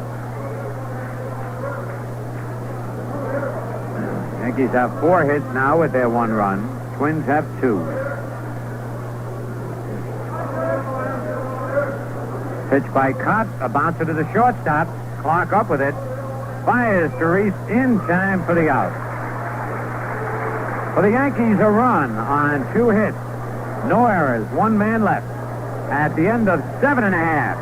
It's the Yankees 1 and the Twins nothing. I'd like to speak to you about your mixers. Here you are, living in the area that Saratoga Vichy made famous, and some of you aren't even using it. It's not that it's so bad for the Vichy people. They'll sell all they can turn out anyway. I'm concerned about your reputation as a party giver, and your guests. Pity the poor things, sipping wan, wishy-washy drinks you've made up with tap water, or children's soft drinks, or some artificial fizz concoction. Ugh. They may drown your potted plants. Now, I'm perfectly aware that some of your guests may not be used to Saratoga Vichy. My suggestion is, give it to them anyway. At best, they'll develop a taste and learn to love it.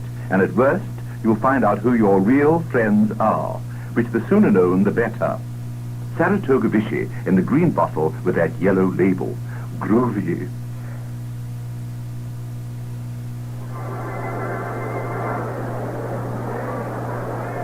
Right now on New York Yankee baseball, let's pause for station identification. Hi, this is Jerry Ducey. Join me for my telephone talk show, weeknights here at 810 on your dial, WGY Schenectady.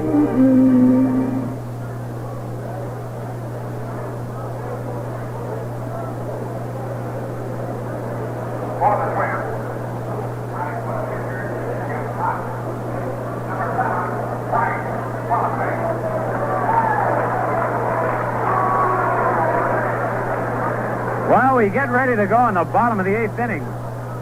The Yankees leading 1-0. And we've got a pinch hitter for Jim Kaat.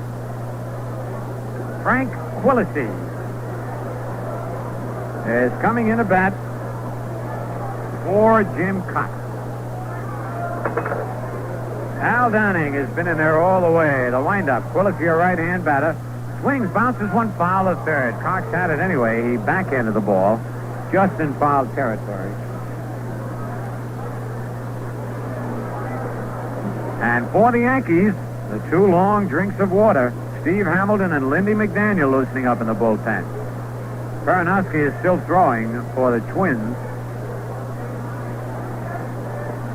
Quillisi hitting .265, has 10 doubles, 3 triples, no homers, 19 RBI. Boy, he had a red-hot streak there the last time the Yankees were in town. Downing's pitch a little high, 1-1. 1-0, the Yankees lead, bottom of the 8th inning.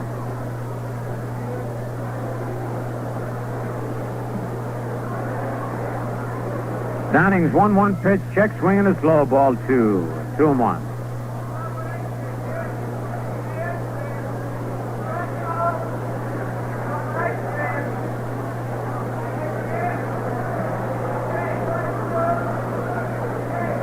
The 2-1 pitch, line to left field. Colavito comes in and makes the running catch. Nice play by the Rock, and he fires the ball into Tresh. I tell you, Colavito could have been fooled easily by that one and backed up and played it on one hop, but Rocky charged it all the way and made a fine running catch down around the knees.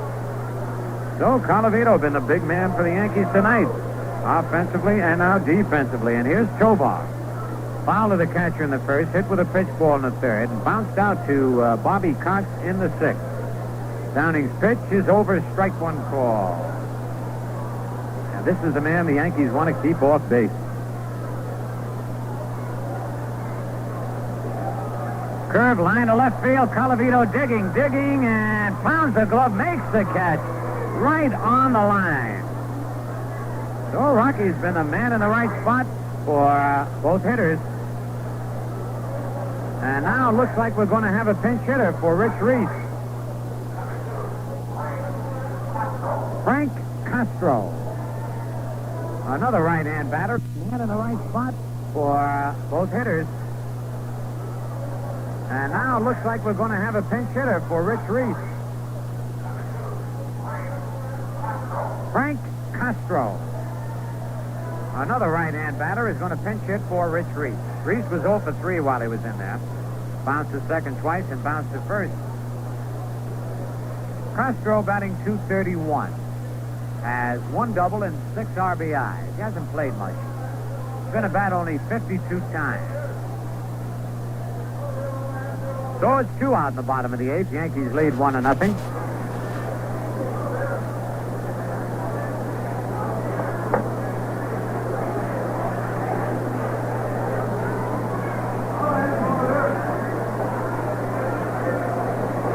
Al Downing gets the sign from Fernandez. Pitch to Castro is a strike on the outside corner.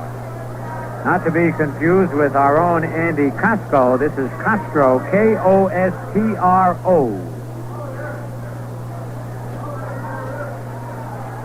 Downing kicks, delivers. It's over, strike 2, and Castro is jumping out of the way of that pitch. 0-2 on Castro. 2 out, nobody on. And Howdy from Chokio in Jackson, Minnesota. Just inside with a fastball. 1 ball, 2 strikes. I met some people walking into the ballpark. A father with his young son who had just driven down from Bismarck, North Dakota, Roger Maris's old hometown, 700 miles away. Swing and a miss, strike 3 on a beautiful change of pace by Downing. 3 up, 3 down here in the bottom of the 8th inning, and the score at the end of 8 full innings. The Yankees 1, the Twins 0. Imagine yourself the proud owner of a sporty new Camaro, or a luxurious mink jacket, or a color TV. Imagining won't do it, but playing might. Playing Atlantic on the go might just make your dreams come true. As you probably know by now, Atlantic is giving away lots of great prizes in cash, including Camaros, mink jackets, color TVs, Polaroid cameras, even cash up to $1,000. Just drive in at any participating Atlantic station and pick up a free on-the-go coupon. No purchase is necessary. Pick up another coupon each time you stop by. Any licensed driver can play, except where prohibited by law. Just match any one of the 4 sides to another on-the-go coupon and claim your prize. But remember, the more coupons you collect, the more chances you have to take home a new Camaro, $1,000 in cash, or one of the other big prizes. So start collecting coupons now and be a winner playing on the go at your participating Atlantic station. Frank Quillisi stays in the game. Let's see, is that Quillisi? Yes, it is. Frank Quillisi.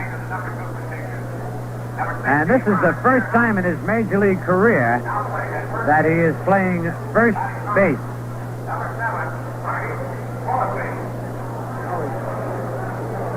Ron Perinoski has come on to do the pitching.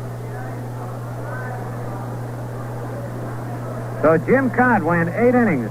He allowed just 4 base hits, but the big one, the home run by Colavito leading off the top of the 8th. He did not walk anybody, struck out 4, and allowed just the 1 run. So Perinoski comes on. And he has done a fine job with the Twins. He's making his 55th appearance of the year. He's won 7, lost 5, an earned run average of 3.04. Perinoski will be pitching to Tresh, Mantle, and White here in the top of the 9th with the Yankees leading 1-0.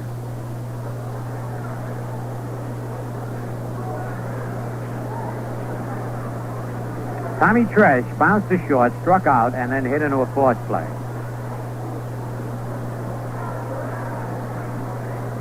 Tommy takes the pitch low, ball 1.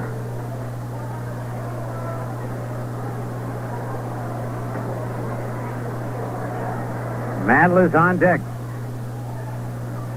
Perinoski's curve is over, strike called, 1-1.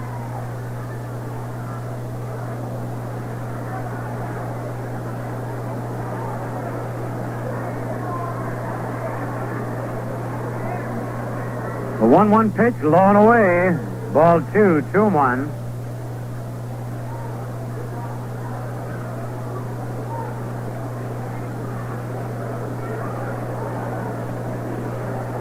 Here's the 2-1 delivery. Outside, 3-1. Nobody out here in the top of the 9th. A 3-1 count on Tommy Tresh.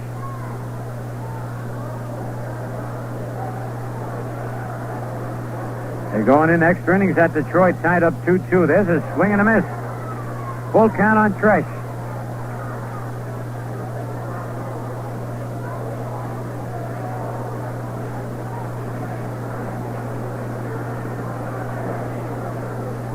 The payoff pitch to Tommy. Low, ball 4. He walked him. That's the first walk given up by Twin pitchers tonight, and the batter will be Mickey Mantle. Mickey 0 for 3. Flied to right in the first, bounced to short in the 4th, bounced to 3rd in the 7th.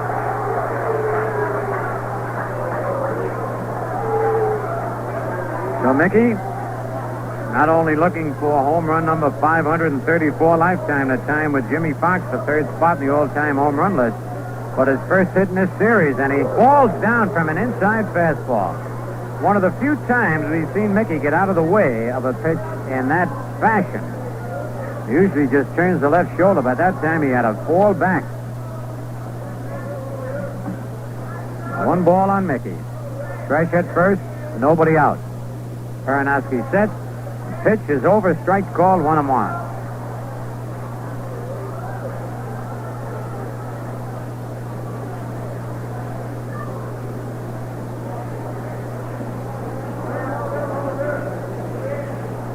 Tommy leading off first. Perinoski's pitch is over, strike 2, 1 ball, 2 strikes. Mick taking that time.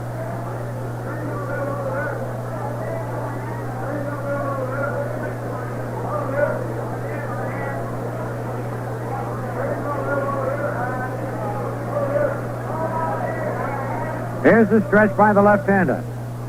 The pitch, a bouncer up the middle, a base hit for Mantle. Tresh around second base. He'll make it to 3rd. And the Yankees have runners at 1st and 3rd with nobody out. So Mickey gets his first hit of this series, and what a time he picked to get it. That's the first hit off Perinoski. Tresh at 3rd, Mantle at 1st. Nobody out, the batter, Roy White. Roy is 0 for 3. Struck out in the 2nd inning, bounced to short in the 5th, and flying to right in the 7th. Yankees lead 1-0, top of the 9th inning. Perinoski was off balance that time. But Mantle did hit a bullet, a one-hopper right by him. And it cut the base at second in half right on out to center field.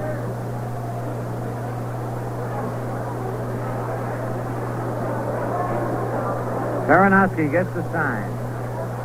Bob Miller is loosening up in the Twins' dugout. The curve is high to white, ball one. The Twins are playing the cut off the run at the plate. This is the ninth inning, and they trail 1-0.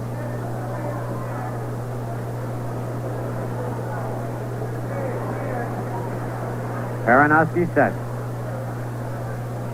Pitch is outside. Ball 2-0.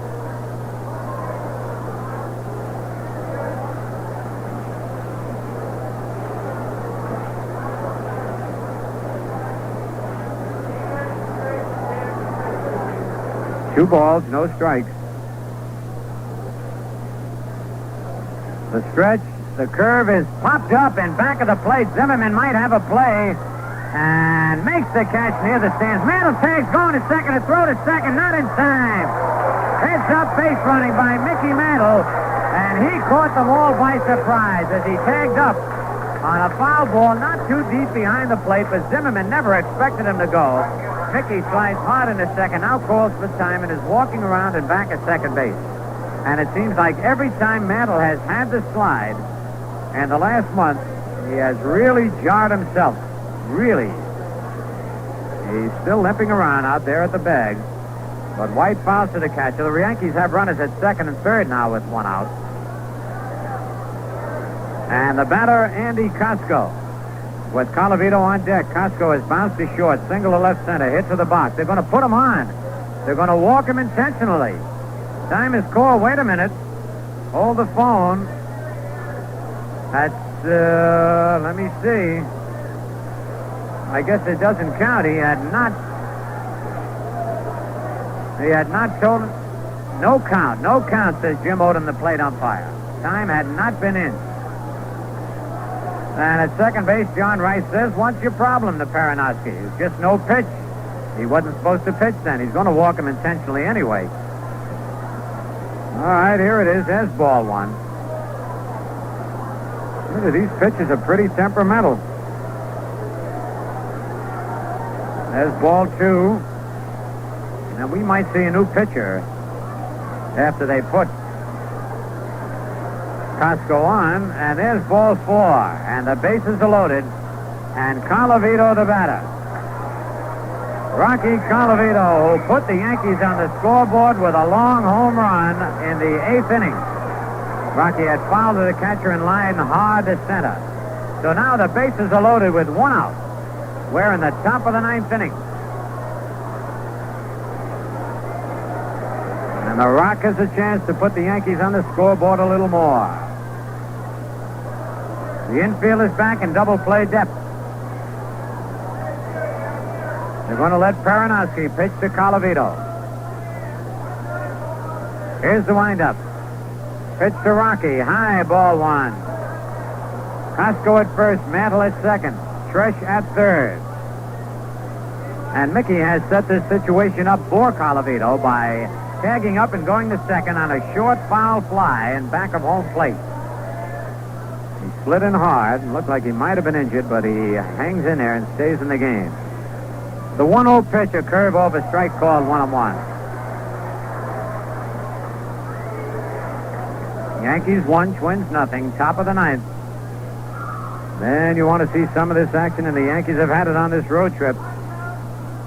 Come out to the stadium this weekend when the Tigers are in town, or Monday and Tuesday when the Angels are in town. Lots of baseball. There'll be 8 games at the stadium in 5 days. 3 doubleheaders. The pitch to Rocky. Checks the swing. It's over. Strike 2 call. 1 ball, 2 strikes.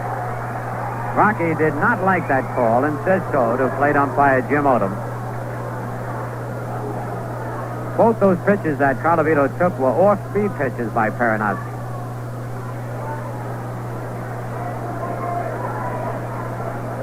All 3 Yankee runners leading away. Baranowski gets the sign, the windup. The pitch outside, and the count is even at 2-2. On deck, Frank Fernandez.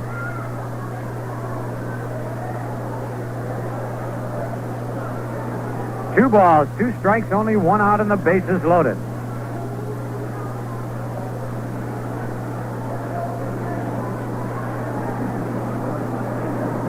All right, Paranowski gets the sign from Zimmerman. Then steps back off the rubber. Colavito gets set back in the batter's box. Here's the windup. The pitch, a bouncing ball. Off the glove of the third baseman.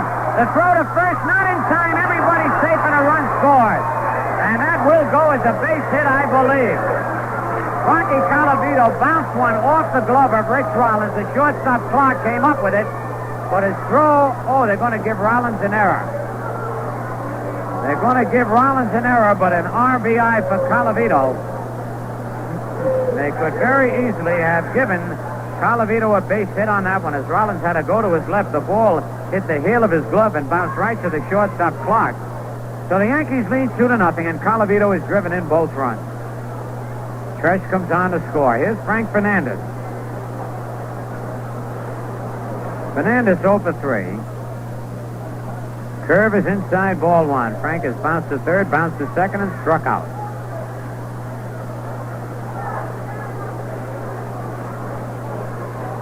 Yankees 2, Twins nothing.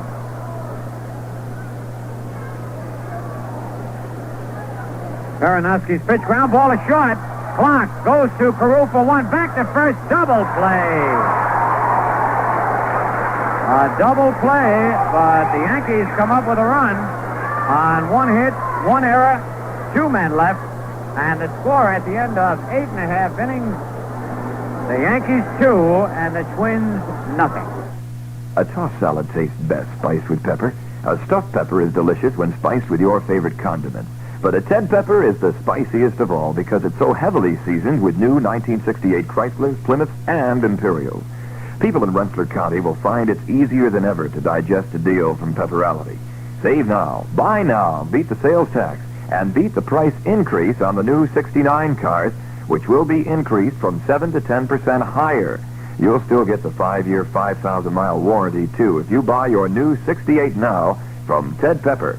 No matter where you live, the home of Pepperality is close to your home. Just a few minutes from any major city in the Capital District. A short drive off the Northway, exit 5. See Ted Pepper, your Chrysler, Plymouth, Imperial dealer. He's on Route 9 in Latham, 1 mile south of the Circle. See Ted Pepper for a real spicy deal on a new 68.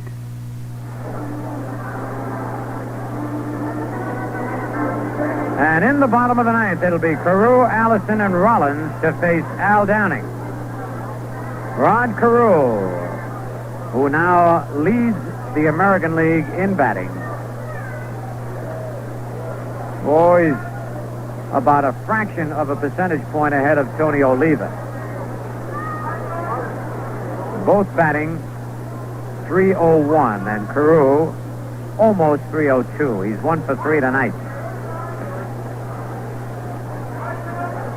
And once again, the two big men in the Yankee bullpen, the left-hander Steve Hamilton, the right-hander Lindy McDaniel, are up. Yankees lead 2-0, bottom of the ninth. Twins have had only 2 hits off Downing and didn't get their first one till Carew singled with 2 out and a 6. He takes a strike.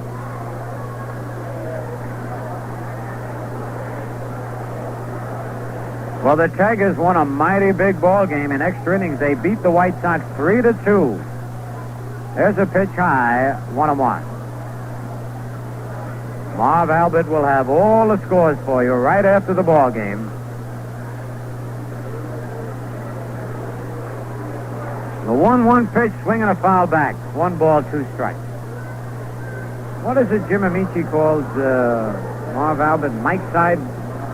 Marv Mike side, yeah. That's it.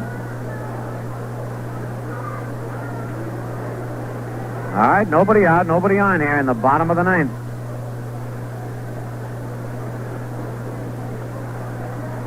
Downing into the windup. Pitch to Carew, bounce to first base. Mantle backhands it. Flips to Downing in time to get Carew by half a step. A big out here in the bottom of the ninth inning, and the batter now, Bob Allison. Fly to center, walked, and fly to left.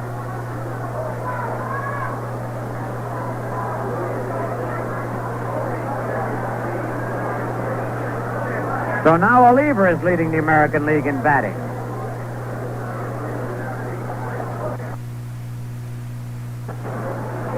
Oliva is just barely ahead of Carew in the race for the batting championship. 0.3 of a percentage point ahead of Carew is Mr. Oliva. Allison takes a pitch low, ball 1. Downing winds. Fastball inside, ball 2, 2-0. On deck, Rich Rollins. 1 out, nobody on in the bottom of the ninth. Yankees 2, Twins nothing. Downing winds, the pitch is high and outside, ball 3.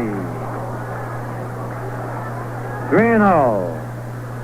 The only man that Downing has walked in this ball game was Bob Allison, who is at bat now, and that was in the 4th inning. The 3-0 pitch. Strike on the outside corner. Allison had started towards first base. You heard the crowd roar their disapproval of that call by Jim Odom. Here's the 3-1 pitch. Strike 2 call. Full count on Allison.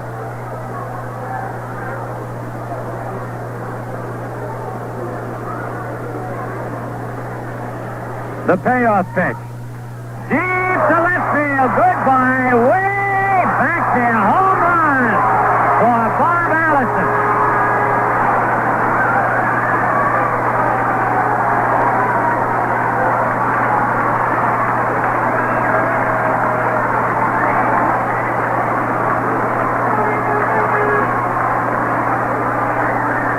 So Ralph Houck is going out to the mound to talk with Downing, and this might be all for Al. As Allison hits his 15th home run, his 39th run batted in. And they measure that one at 390 feet. Man, he tagged a 3-2 pitch. And Houck has signaled for the right-hander, so Lindy McDaniel, who has really been a big man for the Yankees in the bullpen, is coming on. Al Downing works 8 1/3 innings. He allowed just 3 earned runs, rather 3 base hits, walked 1, struck out 2, and allowed 1 run. So Lindy McDaniel will be coming on, and we'll see what the Twins do. Rich Rollins is scheduled to be the batter, with Ted Uhlaender up next. We told you, Tony Oliva is not in the starting lineup, was not in because of stomach cramps. Doctor told him to stay home, and I'm sure Ralph Houck hopes that he is home and not in uniform sitting around the bench. So we'll have to wait and see as McDaniel gets a ride in a beautiful Ford convertible. The chauffeur pulling him right up in front of the Yankee dugout. Opens the door and steps out. Top is down on the convertible, and McDaniel comes in, and Downing is walking out, and he gets a nice hand. Al Downing pitching his best ball game of the year. He hasn't pitched too many, but this is by far his best game of the year. And so McDaniel will be coming on. McDaniel, with an earned run average of 1.90, the lowest of any Yankee pitcher. He has won 2, lost none, and has been credited with 6 saves. And this will be only his 14th game of the year. Now, that's quite fantastic when you think of it. This is the 14th game of the year, and he has been credited with 6 saves and 2 wins. And on this trip alone, he has won his 2 and saved 2 others. So Ralph Houck banking on Lindy to continue the great job he's been doing. He's worked a total of 28 1/3 innings, allowed 20 hits, walked 6, struck out 22, and allowed 6 runs.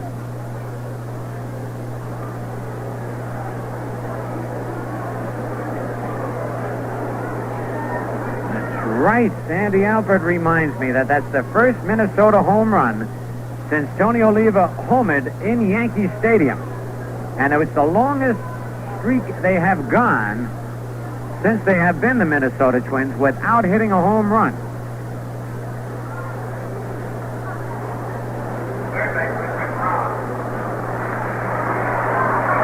So let's see.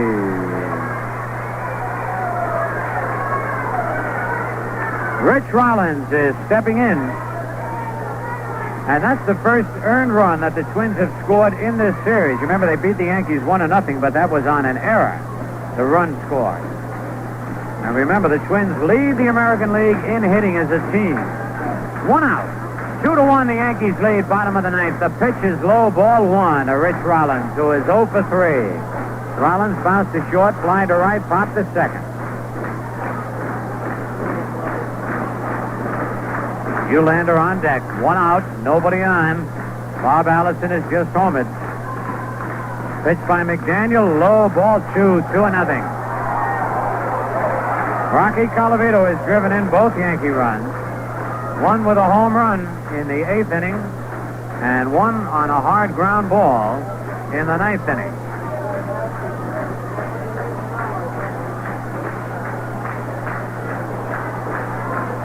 The 2-0 pitch, strike on the outside corner. 2 balls, 1 strike.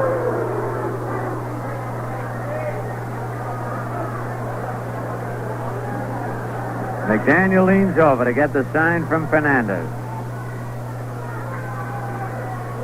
Now the windup. Kicks, delivers a foul down the right field line, and nobody can reach it. Mantle gives it a great battle, but just can't reach it.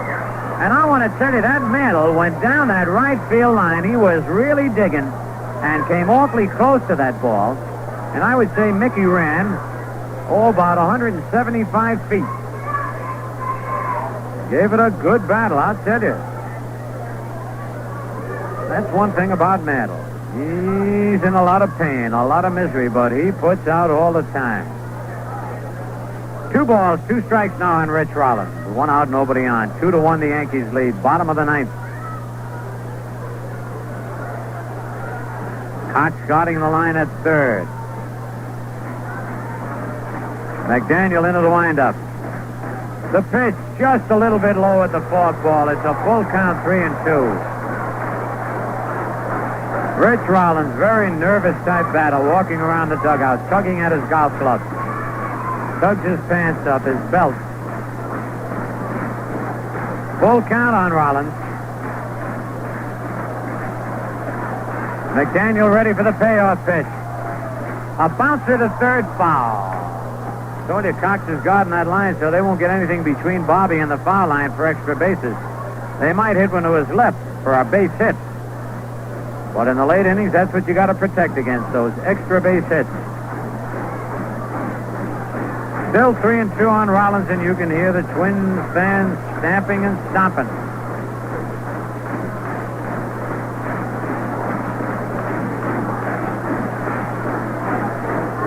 Again, the 3-2 delivery. A bouncer to the shortstop. Tresh has it. Fires to Mantle. 2 out. So the Twins are down to their last out, and it's Ted Uhlaender who reached on an error, flying to left and bounced to second. Yankees 2, Twins 1, bottom of the 9th inning.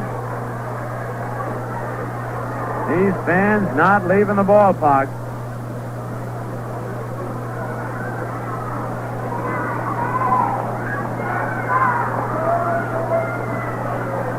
Lindy McDaniel. He winds. Pitch to Uhlaender is low, ball 1. All the excitement. First packed into the first 6 innings when Downing had a potential no-hitter. Now in the last 2 innings, Colavito homered in the 8th, drove in a run in the 9th. Allison has homered here in the bottom of the 9th. There, 2 out, nobody on. The pitch, swing and a miss. 1-1, and right now on Yankee baseball, we pause for station identification. This is WGY, a General Electric Broadcasting Company station in Schenectady.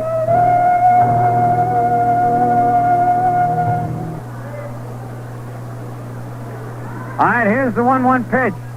Strike 2 called, a good fastball knee high. 1 ball, 2 strikes on Uhlaender. Ron Clark is on deck, but the Yankees are worrying about Uhlaender right now. McDaniel winds. He kicks. The pitch, a swing and a miss. Fernandez trapped it, picks it up, and tags Uhlaender. And the ball game is over, and McDaniel gets credited with another save for the Twins a run on 1 hit, no errors, nobody left. The ball game is over, and the Yankees win it 2-1. The totals in the ball game for the Yankees: 2 runs, 5 hits, 1 error. For Minnesota, 1 run, 3 hits, and 1 error. Al Downing, the winner, his record 2 wins, 1 defeat. Jim Kaat, the loser, he's won 9 and lost 10.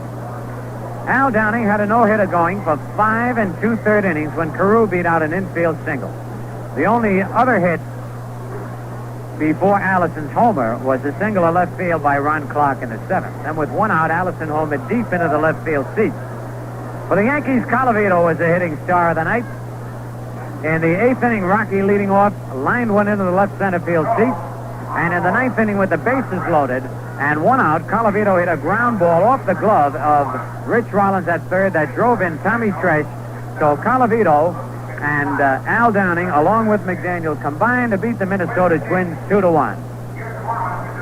So, once again, the final score was the Yankees 2, the Twins 1. And now this is Phil Rizzuto speaking for our engineer, Sandy Albert, our statistician, Bill Kane, Frank Messer, and Jerry Coleman saying so long from Metropolitan Stadium in Bloomington, Minnesota. This copyrighted recording is licensed by Major League Baseball.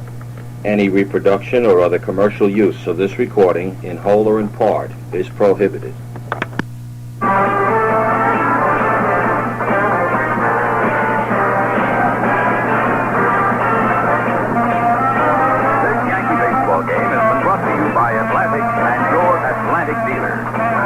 Drivers win big prizes playing Atlantic on the go.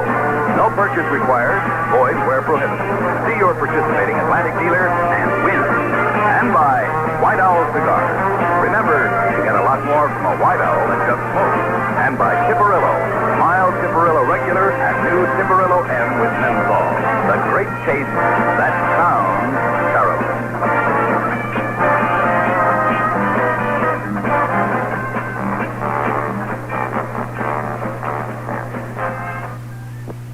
Our Yankee baseball game for tonight. The Yankees 2 and the Twins 1.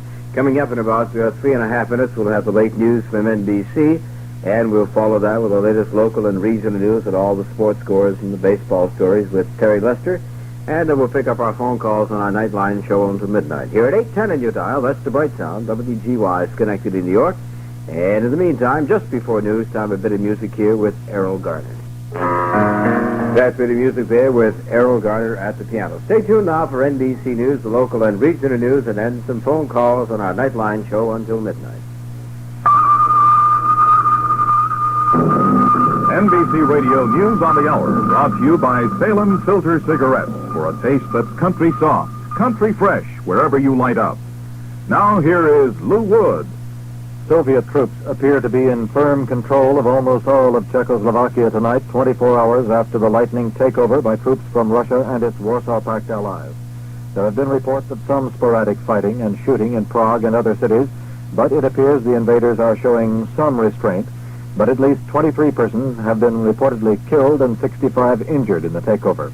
Russian troops seized Czech Communist Party leader Alexander Dubček and other reformist leaders and took them away in an armored vehicle to an unknown destination.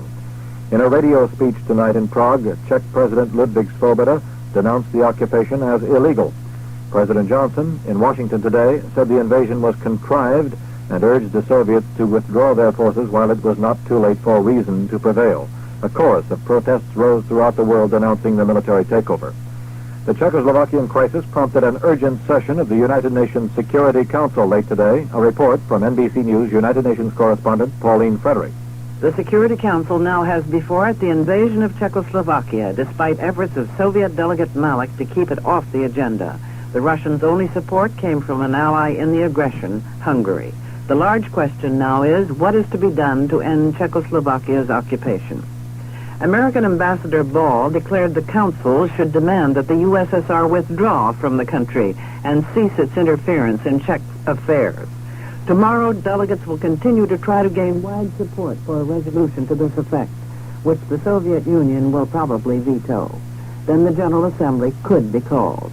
The moving presentation of the evening was made by the young acting Czech delegate, Jan Mujic, who read appeals from some of the members of his government who are still trying to cling to power in a Soviet-occupied Prague. This is Pauline Frederick, NBC News at the United Nations. More news after this from Salem.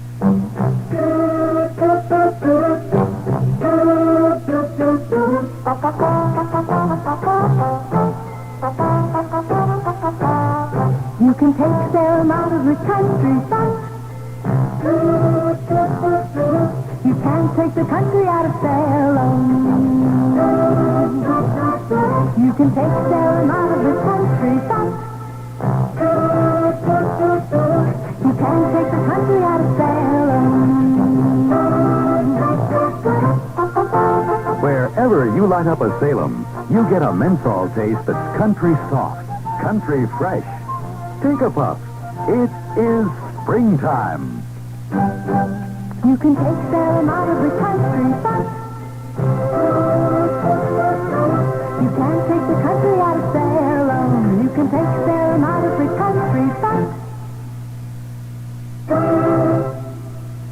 Once again, here is Lou Wood. Former President Dwight Eisenhower has suffered new spasms of his scarred heart. Army doctors said in their latest medical bulletin issued a half hour ago there has been an increase in what they called heart irritability on the part of the 77-year-old retired general. Senator Edward M. Kennedy broke a 10-week silence since the death of his brother Robert and today called for an unconditional halt to the bombing of North Vietnam. In a speech at Worcester, Massachusetts, Kennedy proposed a 4-point program for ending the war in Vietnam. Vice President Humphrey picked up the backing of Henry Ford II, while his opponent, Senator Eugene McCarthy, was endorsed by Iowa's Governor Harold Hughes today. Republican presidential nominee Richard Nixon held conferences with 3 top New York State Republican leaders, Governor Rockefeller, Mayor John Lindsay, and Senator Jacob Javits. Later announced their support of the Nixon-Agnew ticket, as did Massachusetts Senator Edward Brooke. Third-party candidate George Wallace spoke in Oklahoma City tonight and blamed the Czechoslovakian invasion on what he termed a sellout by both Democrats and Republicans in World War II. The Democratic National Convention begins in Chicago just 5 days from now. NBC News will provide live gavel-to-gavel coverage at the convention beginning Monday evening, August 26th. Television in color for the first time. More in a moment. Wipe that kitchen sink. Wipe that kitchen sink. Let Ajax do it. Let Ajax do it. Nothing beats Ajax Blue Cleanser for getting stains out of kitchen sinks. And Ajax Blue does more. It keeps on going to whiten and whiten. Gives you what you really want. A real white sink. Wipe that kitchen sink. For a white sink, think blue. Ajax Blue Cleanser. Enemy gunners fired at least 20 long-range rockets into the heart of Saigon early Thursday. Incomplete reports on the shelling said at least 14 persons were killed and 65 wounded. 5 convicts were shot to death when authorities blasted through the walls of Ohio's State Penitentiary at Columbus today and released 9 guards held hostage. Once again, the hour's top story. Soviet troops appear to be in firm control of almost all of Czechoslovakia tonight. The United Nations Security Council is debating the issue at this hour. Lou Wood, NBC News, New York. Listen again on the hour over most of the same stations when Ajax Cleanser brings you NBC Radio News.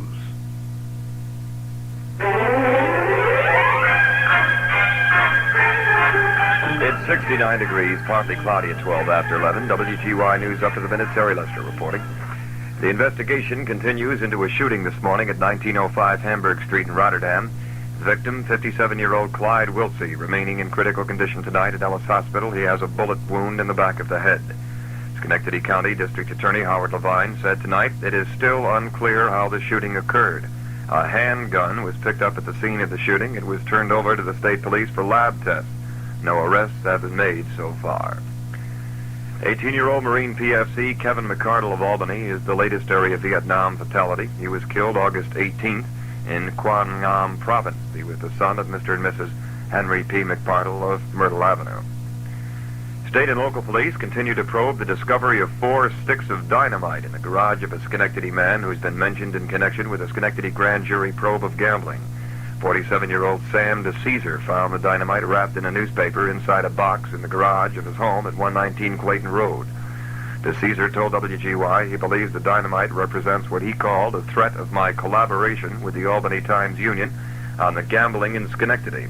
DeCesar has been called before the grand jury 4 times, but has refused to testify because of the presence of District Attorney Howard Levine. Levine has offered to leave the grand jury room, but DeCesar said Levine wanted him to sign a waiver of immunity, which he refused to do. DeCesar said he and his wife and 2 daughters...